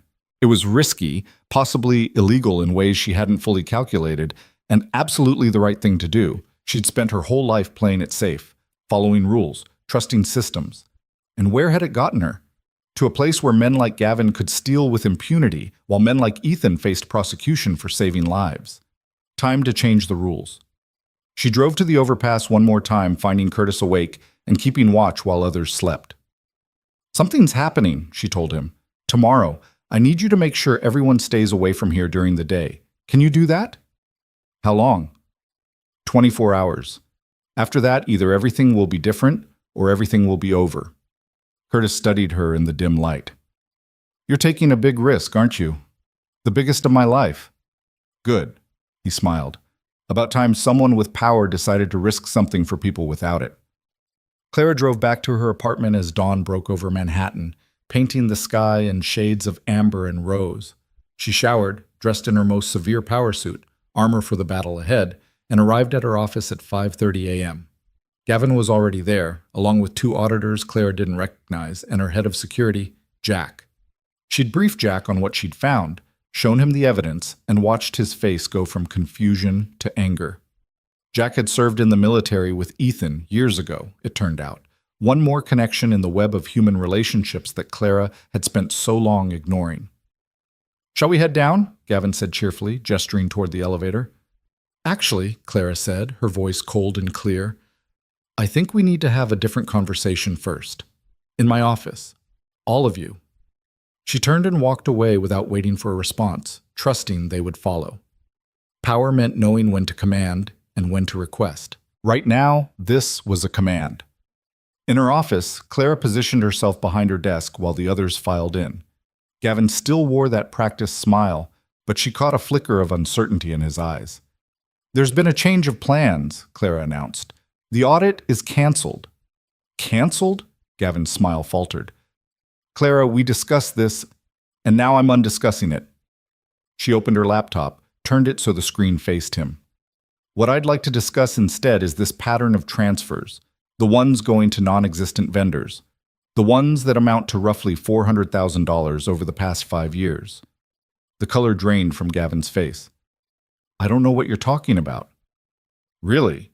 Because I have documentation, financial records, shell company registrations with your signature. Clara kept her voice level, professional, deadly. I have enough evidence to send you to prison for a very long time, Gavin. One of the auditors stepped forward. Miss Wells, if you have evidence of financial crimes, I do, and I'm prepared to turn it over to the authorities. But first, I wanted to give Mr. Cross an opportunity to resign. Quietly. With a written confession and agreement to repay every dollar he stole, with interest. In exchange, I won't press charges. Gavin's face had gone from pale to red. You're bluffing. You have nothing. Clara pulled out a folder, slid it across the desk. These are copies. The originals are with my lawyer, along with instructions to turn them over to the DA if anything happens to me or if you refuse this deal. She leaned forward. You wanted an audit, Gavin. You got one, just not the one you planned. The silence in the room was absolute. Clara could see the calculation happening behind Gavin's eyes, weighing his options, looking for an angle, trying to find a way out. But she'd learned from the best. Gavin himself had taught her how to corner an opponent and leave them no room to maneuver. Finally, his shoulders sagged. What do you want? Your resignation, today. Full repayment over the next 10 years, and your silence about any irregularities you may have noticed in company inventory. Clara's voice hardened. Because here's the thing, Gavin. Those supplies you were so concerned about, they were being used to save lives, to feed children and treat wounds and keep people from freezing to death on the streets. If you'd succeeded in exposing that operation, you would have hurt the most vulnerable people in this city, and I'm not going to let that happen. You're protecting a thief. I'm protecting humanity, something you clearly know nothing about. She stood. Security will escort you to your office to collect your personal items. You have 2 hours to be out of this building. And Gavin, if I ever hear that you've said one word about what you saw in those inventory reports, our deal is off, and you go to prison. Are we clear? He stared at her with naked hatred, but he nodded. After security led him away, Clara sat down heavily in her chair. Her hands were shaking with adrenaline and something that might have been fear. She'd just ended a man's career, leveraged evidence in ways that probably violated a dozen employment laws, and potentially exposed herself to massive liability. She'd also just saved the ladle, saved Ethan, saved 40 people who would otherwise have lost their only lifeline. Her phone rang. Ethan. Clara? His voice was tight with tension. What's happening? Security just came to the ladle, asking everyone to clear out for the day. They mentioned your name. It's okay, Clara said. It's more than okay. Can you meet me at my office in an hour? What did you do? What needed to be done? Just trust me. 1 more hour, and then I'll explain everything. She ended the call and looked out at the Manhattan skyline, no longer seeing monuments to inequality, but possibilities for change.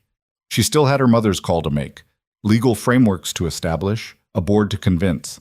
She had months of work ahead of her to legitimize what Ethan had started. But for the first time since that night in the storage room, Clara felt something she'd almost forgotten how to feel. She felt human. Ethan arrived exactly 1 hour later, still wearing those civilian clothes that made him look younger somehow, less burdened. Clara's assistant showed him in, and Clara noticed the way the young woman's eyes lingered on him with curiosity. Word had already spread through the building that something significant had happened with Gavin's abrupt departure. Corporate gossip moved faster than any memo.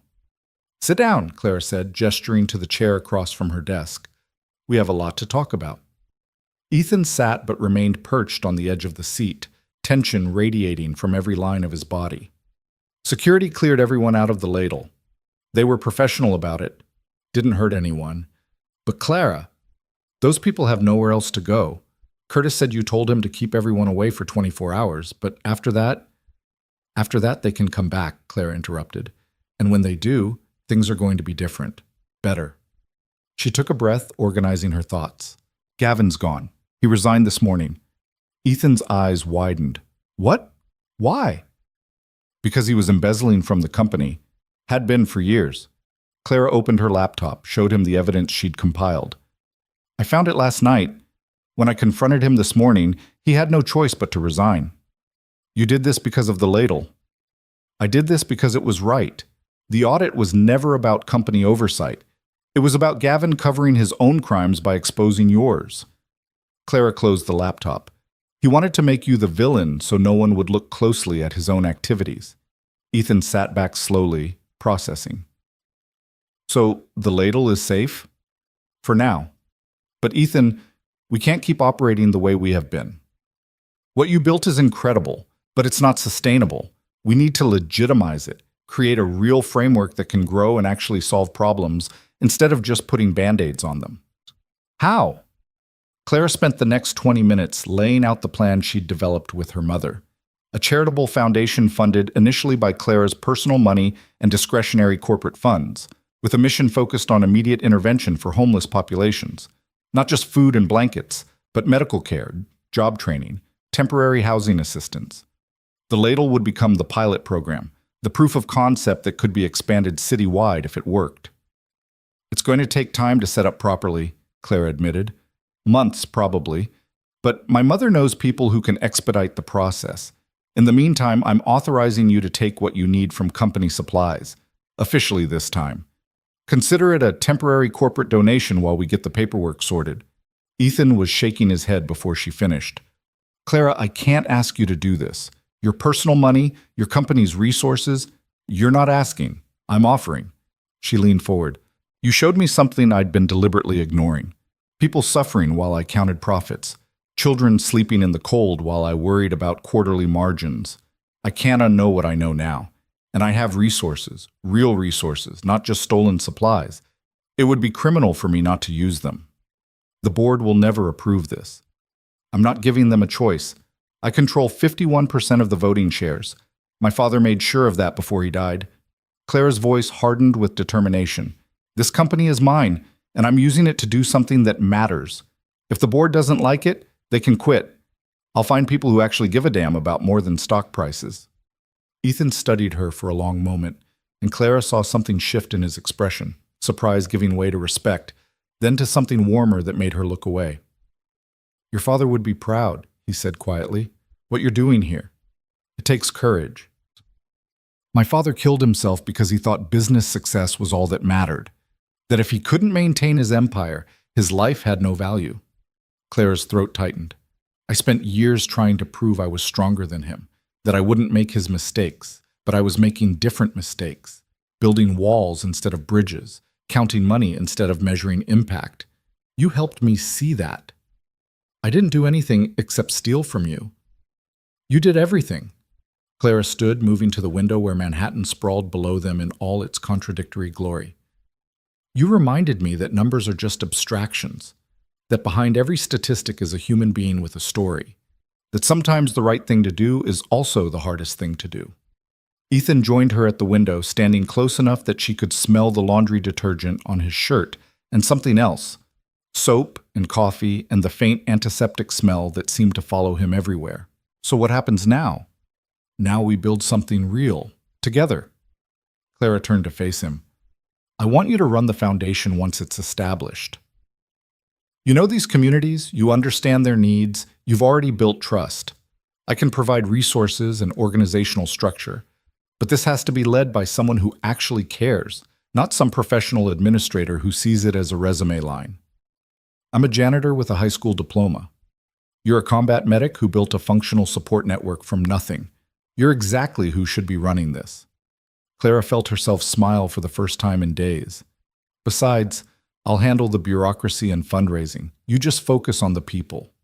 What about Emma, my daughter? I can't neglect her for this. We'll structure it so you have flexibility. Regular hours, benefits, actual support staff, so you're not doing everything alone.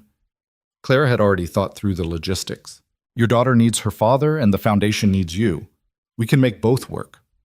Ethan was quiet for so long that Clara started to worry she'd pushed too hard, asked too much. Then he spoke, his voice rough with emotion. Sarah always said I needed to think bigger, that I had the capacity to make real change, but I was holding myself back. I never believed her, but maybe she was right. She was definitely right. Clara extended her hand. So is this a yes? Ethan took her hand, his grip warm and calloused and solid. It's a yes, but on one condition. I want the people at the ladle involved in decision-making, not just recipients of charity, but actual partners. They know what they need better than any administrator ever could. Agreed. We'll set up an advisory council. Curtis should definitely be on it.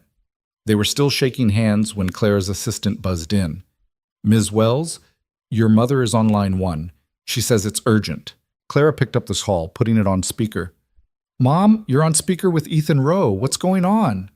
Linda Wells's voice came through crisp and energized in a way Clara hadn't heard in years. I've been making calls all morning. I have a law firm willing to do the incorporation pro bono if we agree to let them use it as a case study. I have an accountant who specializes in charitable foundations who can start immediately. And I have 3 major donors who are interested in contributing once we're established. Apparently word is already spreading about what you're trying to do. How is word spreading? We literally decided this yesterday. Marcus posted something on social media about his sister finally doing something meaningful with her life. It went somewhat viral. Linda's tone was amused. Apparently people are interested in CEOs who actually care about social impact. Who knew? Clara closed her eyes. Of course Marcus had posted something. Her brother couldn't keep a secret if his life depended on it. How bad is it? Bad?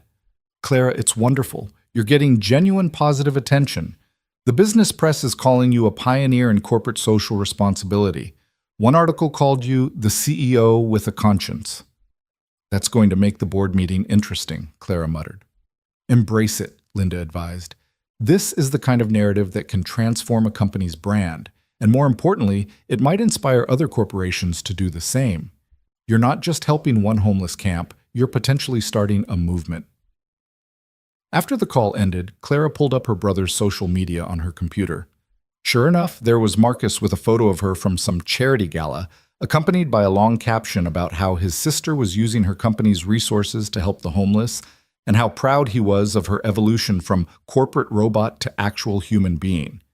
It had thousands of shares and comments, most of them positive. Well, Clara said, I guess we're doing this publicly now. Is that a problem? Ethan asked. It means I can't back down even if I wanted to, which I guess is appropriate.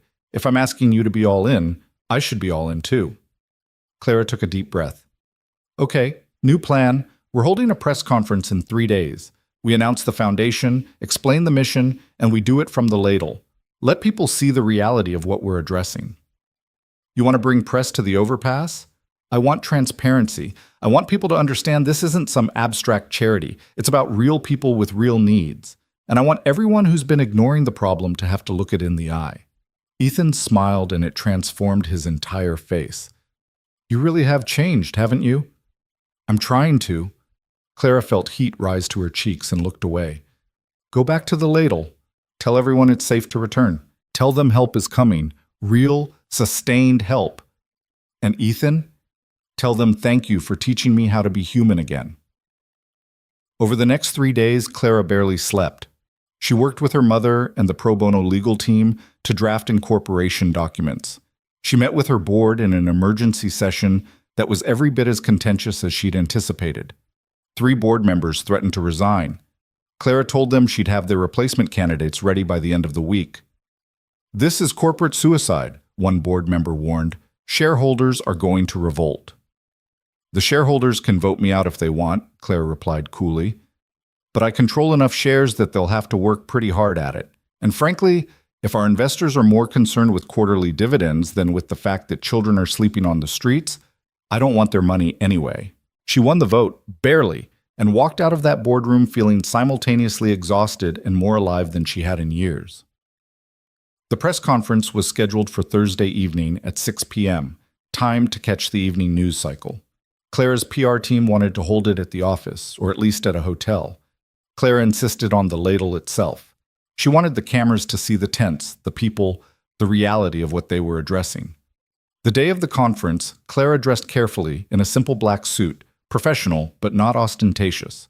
She drove to the overpass alone, arriving 2 hours early to help with setup. The space had been transformed. Someone, probably Curtis, had organized a cleaning campaign.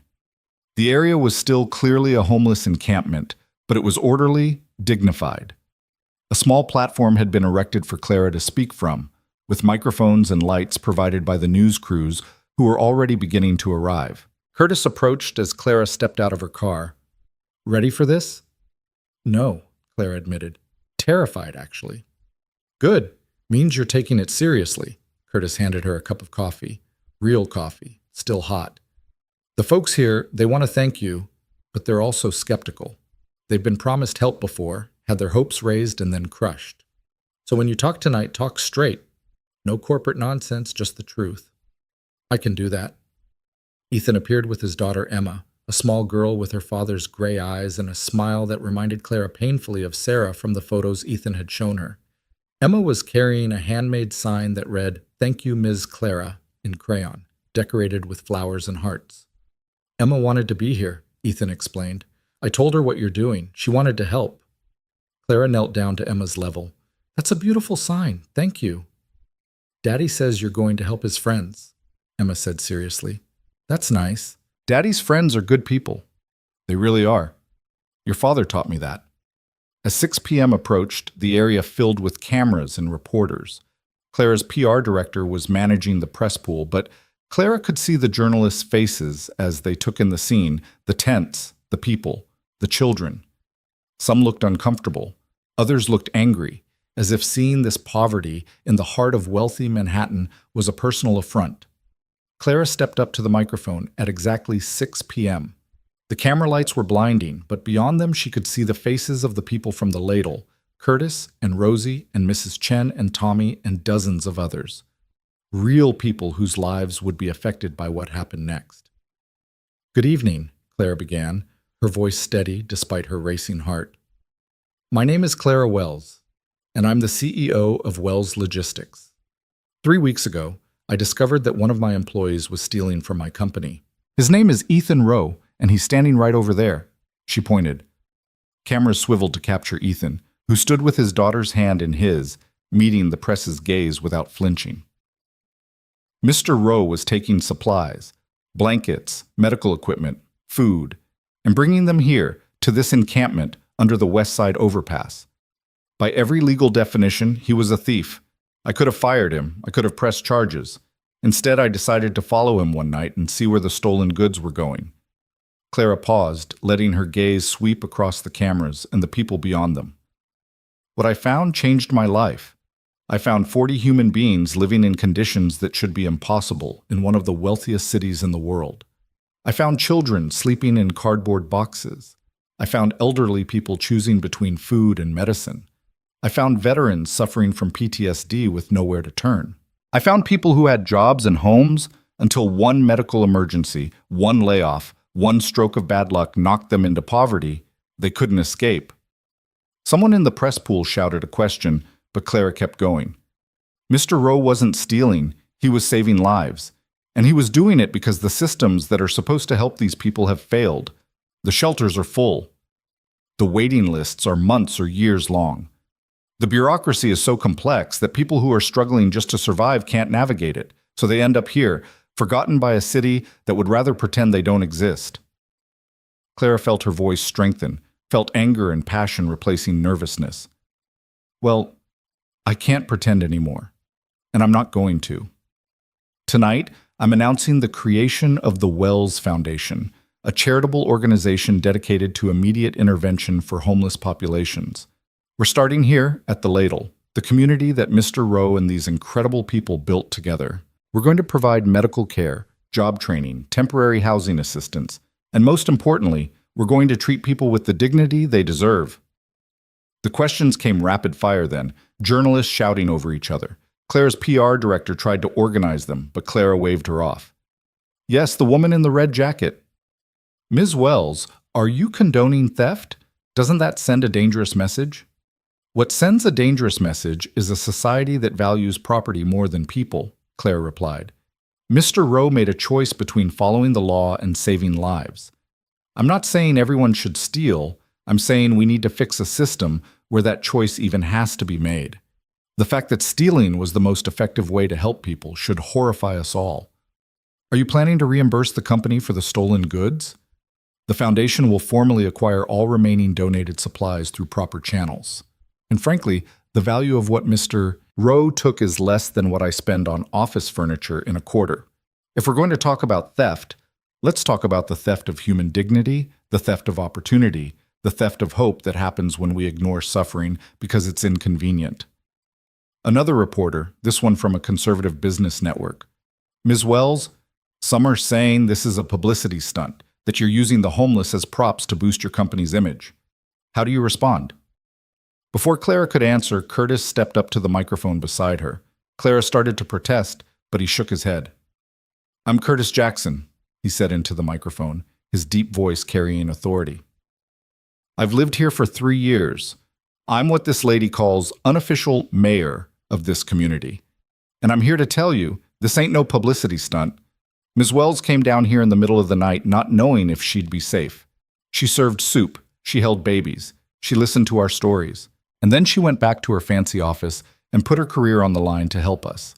So before y'all start making accusations, maybe think about what you've done to help lately. The crowd of journalists went quiet.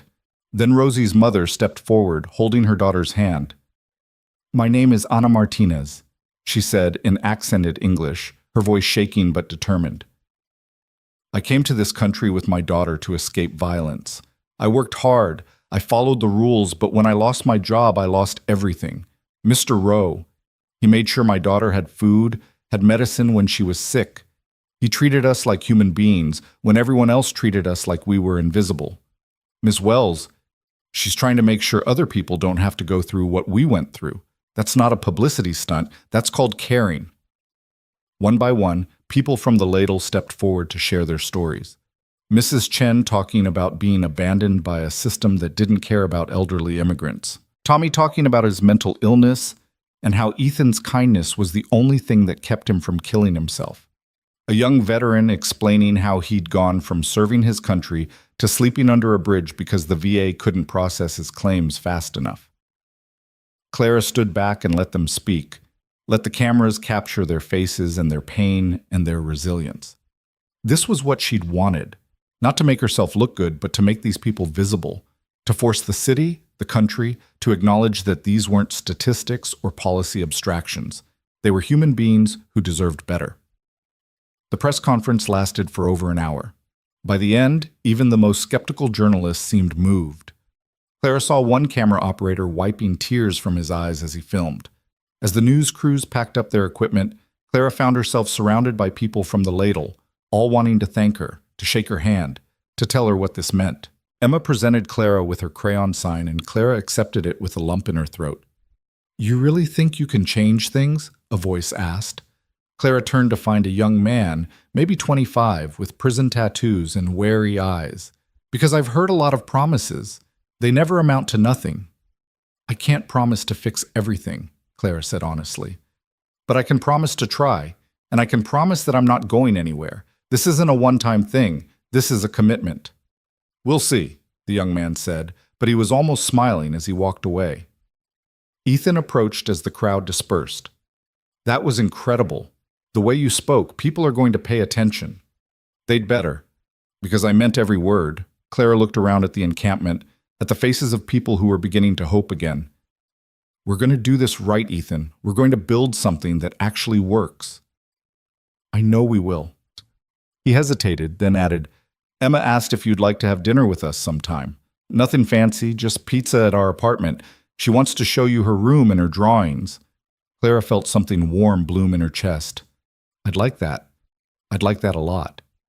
She drove home that night exhausted but energized, checking her phone to find it flooded with messages. Her brother congratulating her, her mother crying proud tears over voicemail, board members who'd opposed her now sending cautiously supportive emails, and hundreds of messages from strangers, people wanting to donate, to volunteer, to help. The news coverage that night was overwhelmingly positive. Clara watched herself on multiple channels, saw the faces of the people from the ladle, heard their stories being told to millions of viewers. One political commentator called it the most human moment in corporate America this decade. Another suggested Clara should run for mayor. But the message that meant the most came from an unknown number, just 3 words. Thank you, Curtis. Clara fell asleep that night, not in her expensive bed, but on her couch, still wearing her suit, her phone clutched in her hand and Emma's crayon sign propped against the wall where she could see it.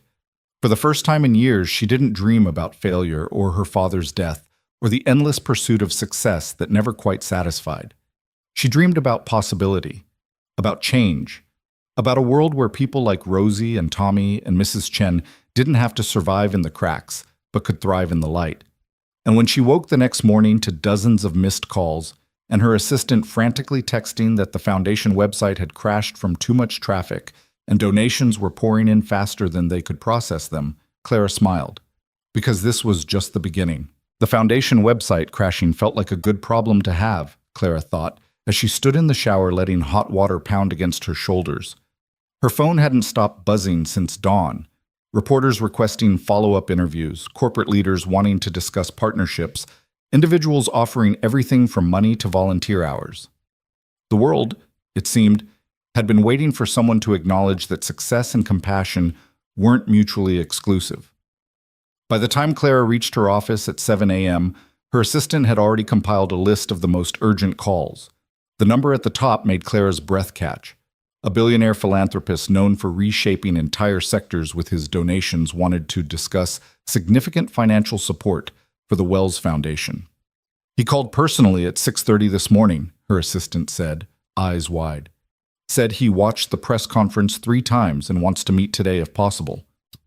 Set it up, Clara said, already mentally adjusting her schedule. And get me everything we have on his other charitable ventures. I want to know what he responds to. The morning blurred into a series of high-stakes conversations.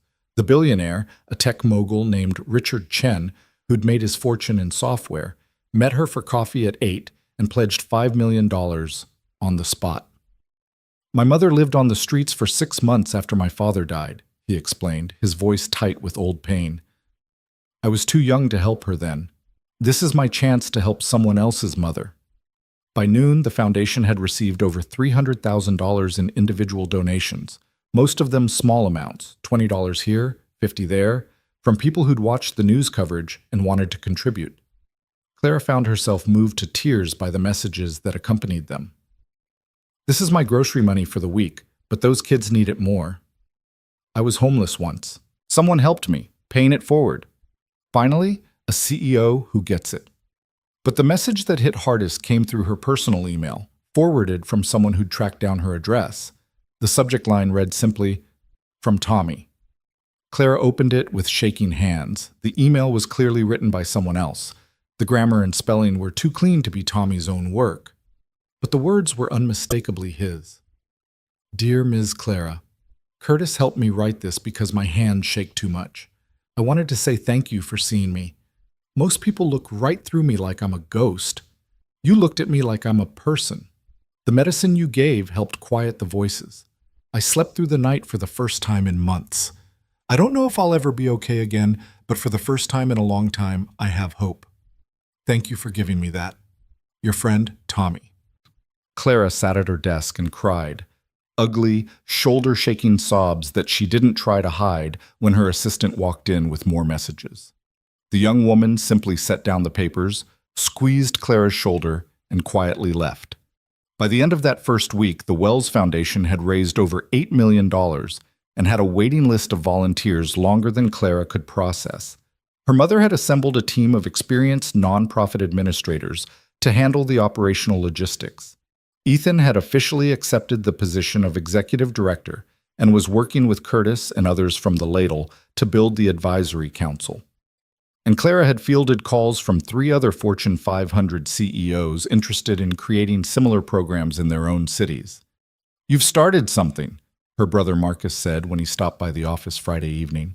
He looked around at the boxes of donated supplies, the whiteboards covered in organizational charts, the organized chaos of a movement being born. This is bigger than the Ladle now. This is national.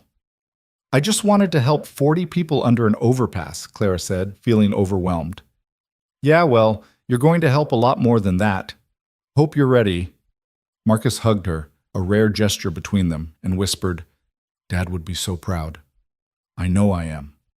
After he left, Clara stood at her office window watching the sun set over Manhattan. The city looked different now, or maybe she looked at it differently. Either way, she could no longer see those glittering towers without thinking about the shadows between them, the people surviving in the gaps. Her phone buzzed. A text from Ethan. "Dinner at my place? Emma's been asking all week. She made you something." Clara smiled and typed back, "I'll bring dessert." "What does she like?" "Chocolate. Anything chocolate." "See you at 7. Ethan's apartment was in Queens, a modest two-bedroom in a building that had seen better decades.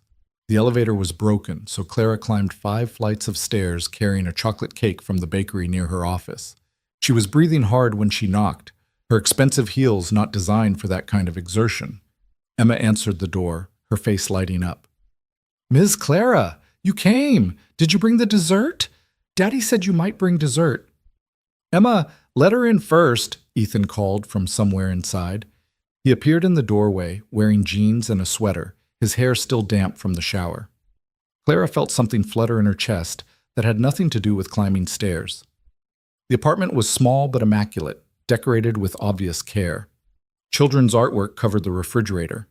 Photos of Sarah were displayed prominently, a beautiful woman with kind eyes and Emma's smile. The living room held more books than furniture, and everything smelled like garlic and tomatoes. "I made spaghetti," Ethan said, taking the cake box from her. "It's pretty much the only thing I can cook that Emma will actually eat." "I'll eat other things," Emma protested, "just not vegetables." "Vegetables are part of other things. Carrots don't count as vegetables. They're just crunchy orange sticks." Clara laughed, feeling tension she didn't know she'd been carrying dissolve in the warmth of their banter. This was so different from her sterile apartment, from the high-powered dinners she usually attended where every word was calculated and every smile had an agenda. This was real. This was family. Dinner was chaotic in the best way. Emma talked nonstop about her day at school, about her best friend who had a hamster, about the drawing she'd made for Clara that was currently hidden in her room because it was a surprise. Ethan interjected occasionally to correct obvious exaggerations. No, Emma's teacher did not actually say she was the smartest student ever, just that her essay was very good. But mostly he just watched his daughter with such profound love that Clara felt like she was intruding on something sacred. "Do you have kids?"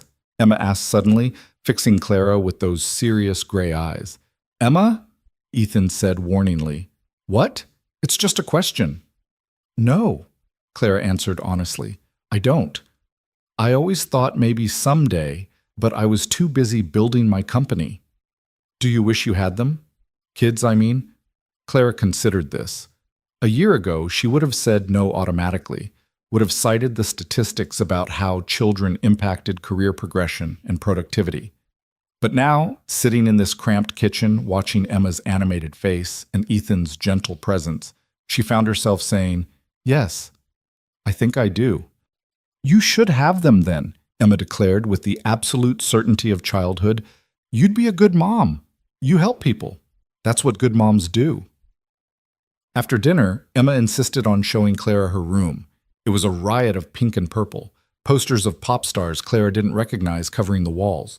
But what caught Clara's attention was the corner where Emma had created what she called her art studio, a small desk piled with papers, crayons, markers, and half-finished drawings. "This is what I made for you," Emma said, pulling out a large piece of construction paper. Daddy helped with the spelling. The drawing showed stick figures under what was clearly meant to be the overpass. Clara recognized the distinctive shape.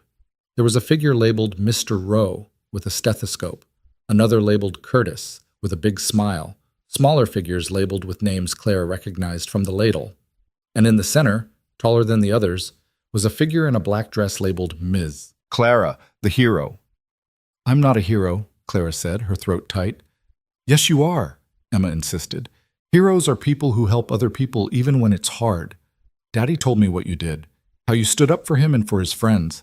That makes you a hero." Clara knelt down to Emma's level, looking into eyes that had seen too much loss for someone so young. "Your daddy is the real hero. I just finally paid attention." "You can both be heroes," Emma said with the logic of a child who didn't understand why adults complicated everything. "There's enough hero to go around." Later, after Emma had been convinced to go to bed despite her protests that she wasn't tired, Claire and Ethan sat in the living room with coffee. The apartment was quiet except for the muted sounds of the city outside and the occasional creak of Emma moving around in her room. "She's amazing," Clara said. You've done an incredible job with her. Sarah did most of it, Ethan replied. I'm just trying not to screw up what she started. He was quiet for a moment, then asked, Do you really regret not having children? I don't know if regret is the right word. More like I'm realizing I made choices based on fear rather than desire. I was so afraid of failing, of being vulnerable, of depending on anyone that I closed myself off from everything except work. Clara wrapped her hands around her coffee mug, feeling its warmth. You lost your wife and somehow stayed open, stayed capable of love and trust and hope. How? Ethan looked at the photos of Sarah on the wall. I didn't have a choice. Emma needed a father who could still feel, still connect. If I'd shut down, I would have lost her too, just in a different way. He turned back to Clara. But it wasn't easy. Some days I wanted to crawl into a hole and never come out. The only thing that saved me was having to show up for her every single day. And then you started showing up for other people too. It turns out helping others is how we save ourselves. Ethan smiled slightly. I learned that from Sarah. She used to volunteer at homeless shelters, food banks, anywhere people needed help. I thought she was crazy. We barely had enough money for ourselves. But she'd say, we have enough. Having more than enough means you have enough to share. After she died, I finally understood what she meant. They sat in comfortable silence for a while, the kind of silence that only exists between people who don't need to fill every moment with words. Clara found herself thinking about all the years she'd spent in uncomfortable silences, at business dinners, on awkward dates, in her own apartment where the quiet felt oppressive rather than peaceful. I should go, she said reluctantly, checking her watch. It was almost 11. Stay, Ethan said, then quickly added, I mean, if you want, the couch is comfortable. It's late, and honestly, it's been nice having another adult to talk to. He looked embarrassed. That sounded pathetic. It didn't, Clara assured him. And I'd like to stay if you're sure. Ethan found her blankets and a pillow, apologizing for the lack of guest room amenities. Clara changed into sweatpants and a t-shirt he lent her, both comically large on her frame, and settled onto the couch. She could hear Emma's gentle breathing from the other room, Ethan moving around in his bedroom, the building settling around her. For the first time in longer than she could remember, Clara felt safe. She woke to the smell of pancakes and Emma's laughter. Morning light streamed through the windows, and for a disoriented moment, Clara couldn't remember where she was. Then it came back. Ethan's apartment, the dinner, the drawing, the decision to stay. In the kitchen, Ethan was flipping pancakes while Emma sat at the table already dressed for her Saturday morning activities. Ms. Clara's awake, Emma announced. Daddy made chocolate chip pancakes because it's the weekend. I hope you're hungry, Ethan said, sliding a plate in front of Clara.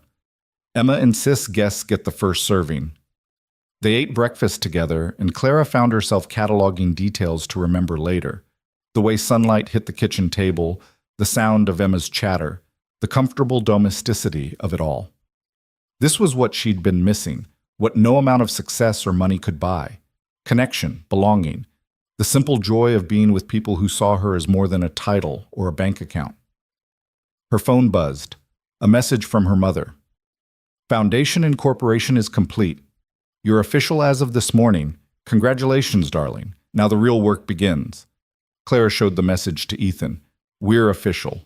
That was fast. My mother has connections I didn't even know about. Apparently she's been waiting for me to do something like this for years. Clara scrolled through the rest of her messages. More donation notifications, interview requests, and one from Curtis. When can we start building? Over the next month, the ladle transformed.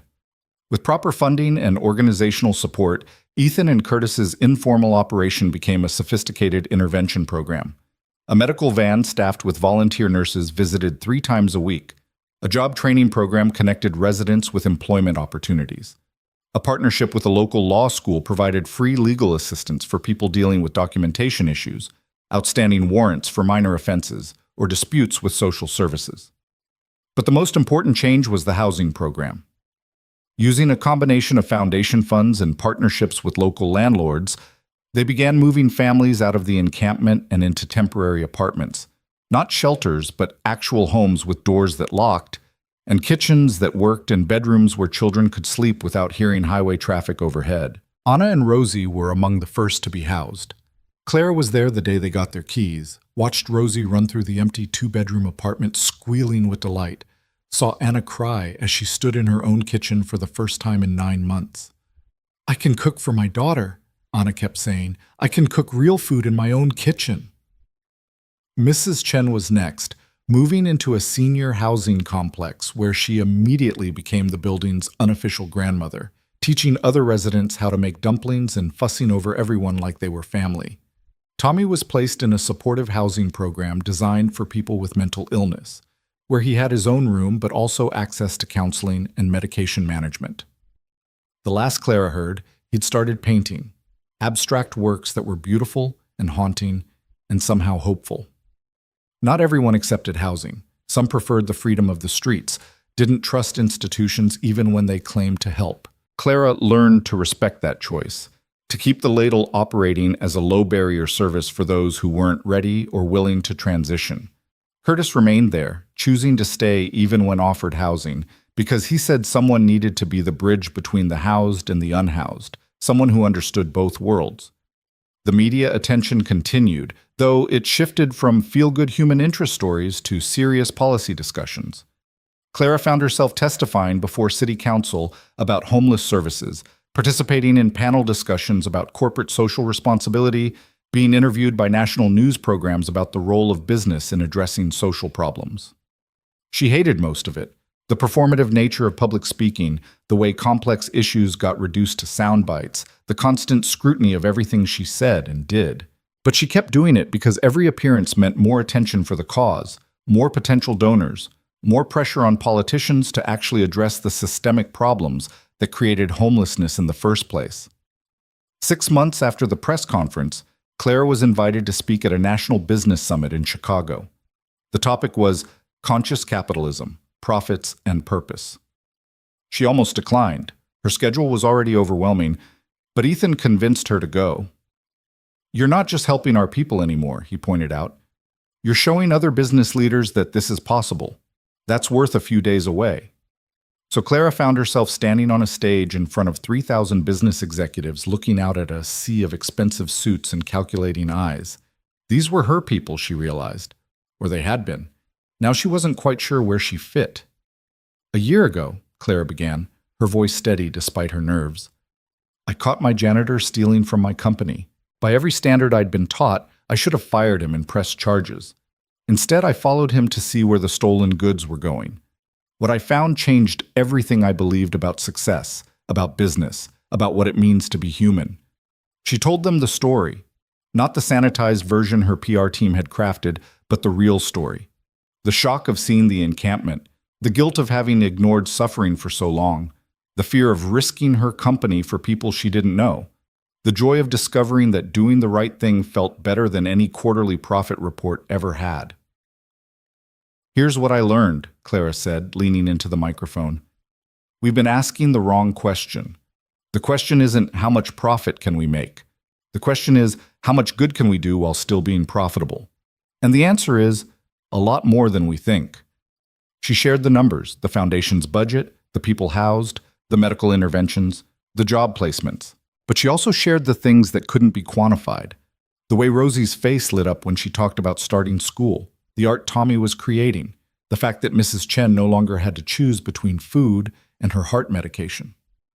"Some of you are thinking this is naive," Clara continued, "that business and charity are separate spheres, that mixing them is inefficient or impractical. But I'm here to tell you that my company is more profitable now than it was before I started the foundation. Employee morale is up. Retention is up. We're attracting top talent who want to work for a company that cares about more than just stock prices. And our brand value has increased by 30%. She paused, looking out at the audience.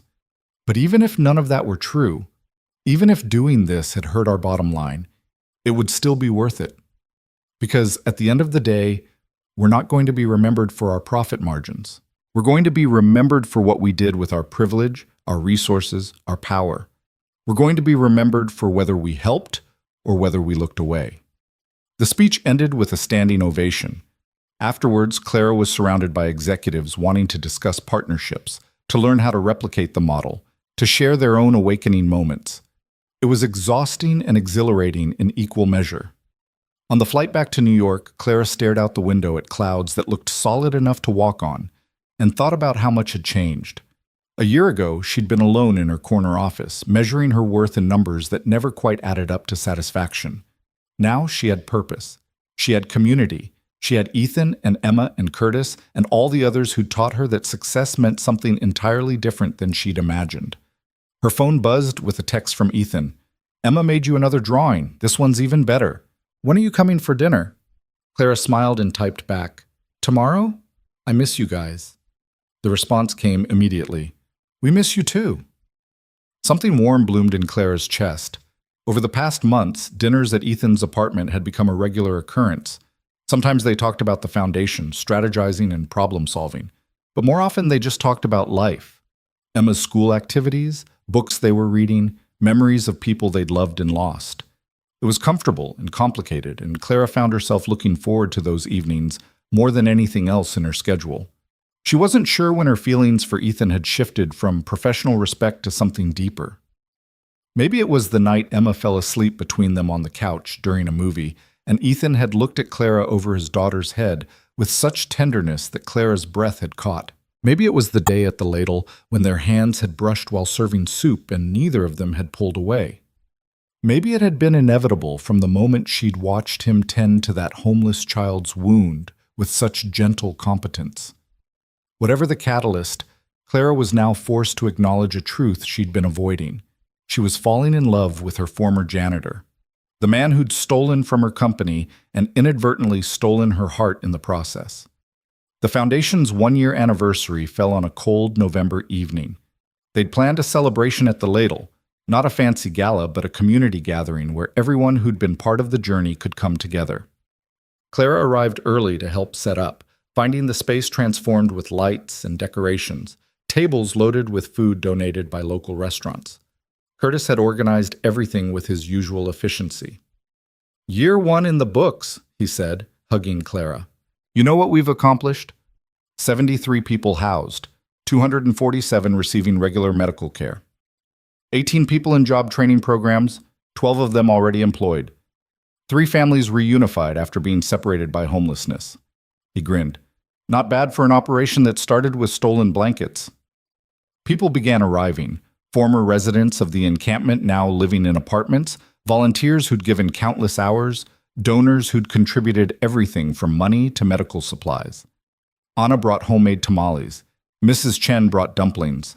Someone had a guitar and started playing, and soon the space was filled with music and laughter and the kind of joy that comes from shared struggle and shared triumph. Emma found Clara and pulled her aside conspiratorially. "Daddy has a surprise for you," she whispered. "But I'm not supposed to tell you because it's a secret." "Then you probably shouldn't tell me," Clara said, fighting a smile. "But I want to tell you, it's a good surprise, the best surprise." Emma bounced on her toes. "He's going to ask you something important." Before Clara could respond, Ethan appeared and shooed his daughter away with mock sternness. "Emma Rowe, what did we talk about?" "Not to ruin surprises," Emma sing-songed, skipping away. Ethan shook his head ruefully. "She's terrible at keeping secrets. Gets that from her mother." "What kind of surprise?" Clara asked, her heart suddenly racing. "You'll see." Ethan took her hand, something he'd started doing recently, casual touches that felt momentous every time. "Come on, there's something I want to show you." He led her away from the party to a quieter corner where someone had set up a display board. Clara recognized it immediately, Emma's artwork, dozens of drawings documenting the past year. The first showed stick figures under the overpass. The latest showed a building with windows and doors and people smiling inside. "Emma's been keeping a visual record," Ethan explained. "She calls it the story of how Ms. Clara saved everyone. I tried to tell her you didn't save everyone, that it was a team effort, but she's stubborn." He smiled. "Gets that from her mother, too." Clara studied the drawings, seeing the story unfold, the ladle growing, people moving into homes, her and Ethan working side by side in dozens of scenes. In every picture, Emma had drawn them standing close together, sometimes holding hands, always smiling. "She notices things," Clara said softly. She does. Ethan turned to face her, still holding her hand. Clara, this past year has been the most challenging and rewarding of my life. I've watched you transform from someone who measured worth in spreadsheets to someone who measures it in lives changed. I've watched you risk everything you built to help people you didn't know. I've watched you become part of our lives in ways I never expected. Clara's heart was hammering now. Ethan, let me finish, he said gently. I loved my wife. I'll always love her. But Sarah's been gone 4 years, and Emma needs more than just memories of her mother. She needs someone who's actually present, who shows up, who cares. And Clara, you've shown up, not just for the foundation, but for us, for Emma, and for me. He reached into his pocket and pulled out a small velvet box. Clara's breath stopped entirely. I'm not proposing, Ethan said quickly, seeing her expression. Not yet. That's too fast, and we both know it. But I wanted you to have this as a promise that when the time is right, I'm going to ask. Because I'm falling in love with you, Clara Wells. And I hope, you might be falling for me too.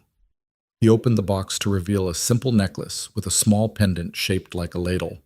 Clara laughed through sudden tears at the perfect absurdity of it. It's ridiculous, she said. It's perfect, Ethan countered, taking the necklace out and fastening it around her neck. It's a reminder of where we started, of the night you followed your janitor and found something you weren't looking for. I found everything I was looking for, Clara corrected, her voice thick with emotion. I just didn't know it yet. She kissed him then, there in the quiet corner while the party continued nearby. It was their first kiss, and it tasted like possibility and promise and the kind of hope that comes from choosing to see people rather than looking away. When they returned to the party, Emma squealed and ran over. Did you ask her? Did you give her the present? I did, Ethan confirmed. And did she say yes? It wasn't that kind of question, Claire explained, kneeling down. But yes, I said yes to the important part. Emma hugged her fiercely. Good, because I already told everyone at school, you're going to be my mom someday, and it would be really embarrassing if I was wrong. The party continued late into the night. Curtis gave a speech about community and resilience.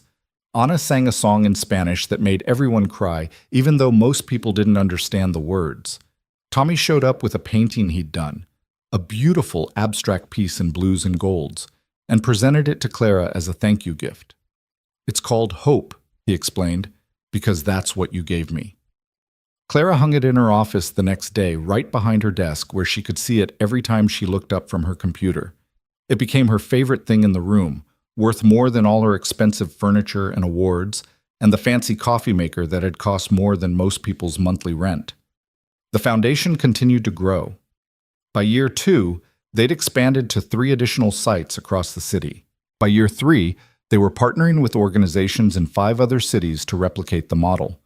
Other corporations started their own initiatives, some inspired by Clara's example, others probably just for the PR value. Clara didn't care about their motivations as long as people were being helped. She and Ethan got married in a small ceremony under the overpass where everything had started. It was Curtis who walked Clara down the aisle, such as it was, and Emma who served as both flower girl and ring bearer. The guest list included board members and homeless families, billionaire donors and volunteers who could barely afford bus fare. It was chaotic and beautiful and absolutely perfect. I can't believe you're marrying your janitor, Marcus joked at the reception, which was held in the Wells Logistics warehouse with catering provided by every restaurant that had ever donated to the foundation. Former janitor, Clara corrected. Now he's the executive director of a foundation that operates on $8 million annually.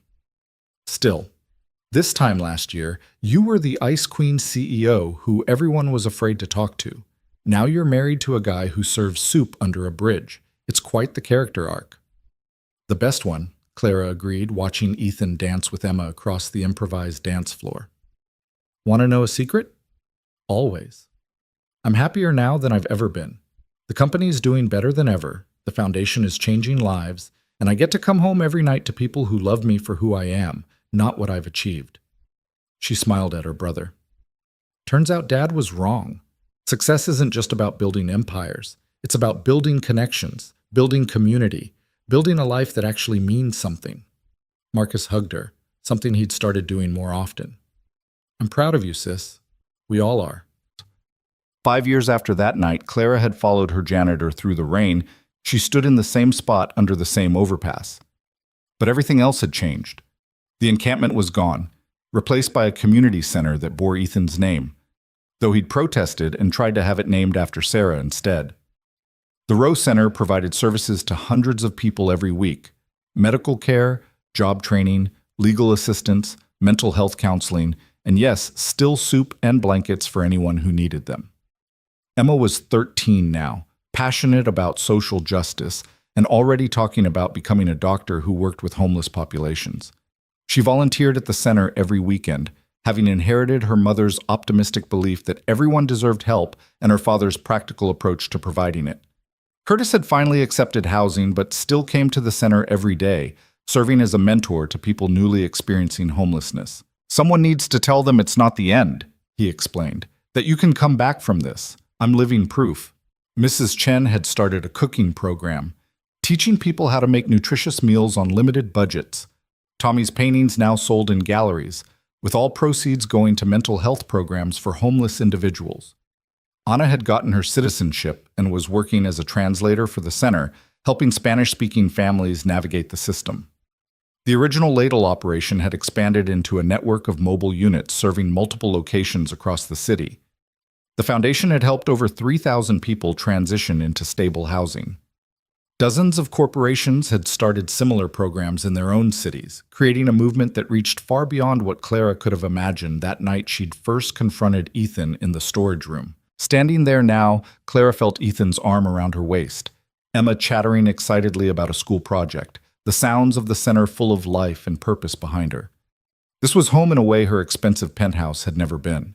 These were her people, not just her family, but the extended community they'd built together through stubbornness and hope, and the radical belief that everyone deserved dignity.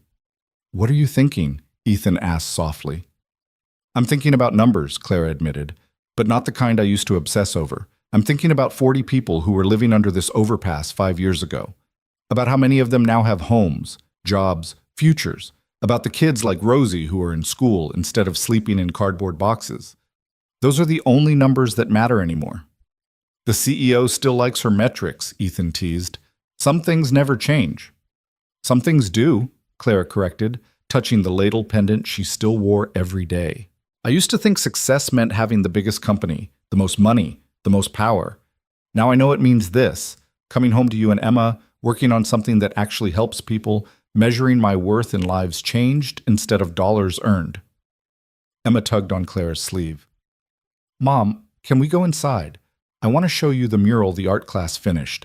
It's so cool. They painted everyone's story on the wall, and I'm in it, right next to Dad and Curtis." "Mom." Emma had started calling her that about a year ago, tentatively at first, then with increasing confidence. Every time Clara heard it, her heart swelled with a love she hadn't known existed before this strange, beautiful family had claimed her. Inside the center, the mural was stunning. A visual history of the ladle's evolution from stolen supplies and midnight missions to a thriving community organization. Clara found herself in multiple panels, following Ethan's car through rain-soaked streets, serving soup beside him for the first time, standing at the press conference, dancing at their wedding. The final panel showed the center as it was now, full of people and life and color, with text at the bottom that read, "Home is where you choose to stay." "It's Emma's caption," Curtis explained, appearing beside Clara. "From that old Polaroid she took years ago. Seemed fitting." "It's perfect," Clara said, her eyes stinging with tears she no longer bothered to hide. She'd spent so many years being cold and controlled, afraid that showing emotion was weakness. Now she understood that the opposite was true, that allowing herself to feel, to care, to be vulnerable was the strongest thing she'd ever done. Her phone buzzed with a message from her assistant. A crisis at the company, something that would have consumed her entire existence 5 years ago. Now she glanced at it, fired off a quick delegation to her capable COO, and put the phone away. The problem would get solved. It always did. And she had more important things to focus on, like the family waiting for her, the community she'd helped build, the life she'd chosen to live. That evening, Clara and Ethan stood on the small balcony of their apartment, bigger than his old place but still modest by her former standards, watching the sunset over Manhattan. Emma was inside doing homework, music playing softly through the open door. "Do you ever regret it?" Ethan asked. "Giving up the penthouse, the lavish lifestyle, all the things that came with being the ruthless CEO?" Clara thought about it honestly. She lived in Queens now, in a neighborhood where people knew each other's names. She'd downsized her personal spending dramatically, redirecting most of her salary to the foundation. She drove a practical sedan instead of being chauffeured. She shopped at the same grocery store as everyone else, instead of having organic produce delivered. And she was happier than she'd ever been. "I didn't give anything up," Clara said. "I traded things that didn't matter for things that do. Fair exchange." She leaned against him, feeling his solid warmth. "Besides, I kept the most important thing, the company. I just changed what I used it for." "Sarah would have liked you," Ethan said suddenly. "She would have loved watching you transform, loved seeing you choose people over profit." "I wish I could have known her." "In a way you do. Emma's her living legacy. And the ladle, the whole foundation, it's built on her philosophy, on the idea that having more than enough means having enough to share." Ethan pulled Clara closer. "You didn't just save me that night you followed my car. You saved her memory too. You took what she believed in and made it bigger than either of us could have alone." Clara watched the city lights begin to flicker on as darkness fell, each one representing lives being lived, struggles being fought, small victories being won. Somewhere out there, someone was sleeping warm tonight because of what they'd built. Someone was eating a hot meal. Someone was getting medicine they needed. Someone was remembering that they mattered. Numbers, Clara thought, but the kind that counted. Her father had died believing that business failure meant personal failure, that worth could be measured only in profits and success. He'd been wrong. Worth was measured in moments like this, in Emma's laughter from inside the apartment, in Curtis's daily presence at the center, in Rosie's dreams of becoming a teacher, in Tommy's slowly quieting voices. Worth was measured in choosing to stay, choosing to see, choosing to care, even when it was hard.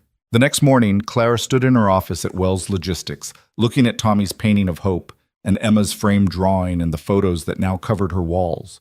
Images of the center, the people they'd helped, the community they'd built. Her corner office looked different now, felt different. It was no longer a fortress of isolation, but a command center for something that mattered. Her assistant buzzed. "Ms. Wells, there's a young woman here. Says she's homeless, heard about the foundation, needs help. Should I send her to the center?" Clara thought about it for only a second. "No, send her in. I'll talk to her myself." Because that's what she did now. That's who she'd become. Not the CEO who delegated everything, who kept human suffering at arm's length, who measured worth only in spreadsheets and profit margins. She was Clara Wells, who'd followed her janitor into the darkness and found light. Who'd learned that the best investment wasn't in stocks or property, but in people. Who'd discovered that success meant choosing humanity over efficiency, connection over isolation, love over fear. The young woman who entered her office was maybe 20, carrying everything she owned in 2 plastic bags, her eyes full of desperation and wary hope.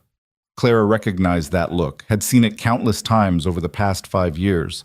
It was the look of someone at the end of their rope, reaching out one more time before giving up entirely. "Sit down," Clara said gently, coming around her desk. "Tell me your name and your story, and then let's figure out how to help you." As the young woman began to talk, Clara thought about that rainy night 5 years ago when she'd followed Ethan's rusted sedan through Manhattan's underbelly, certain she was chasing a thief.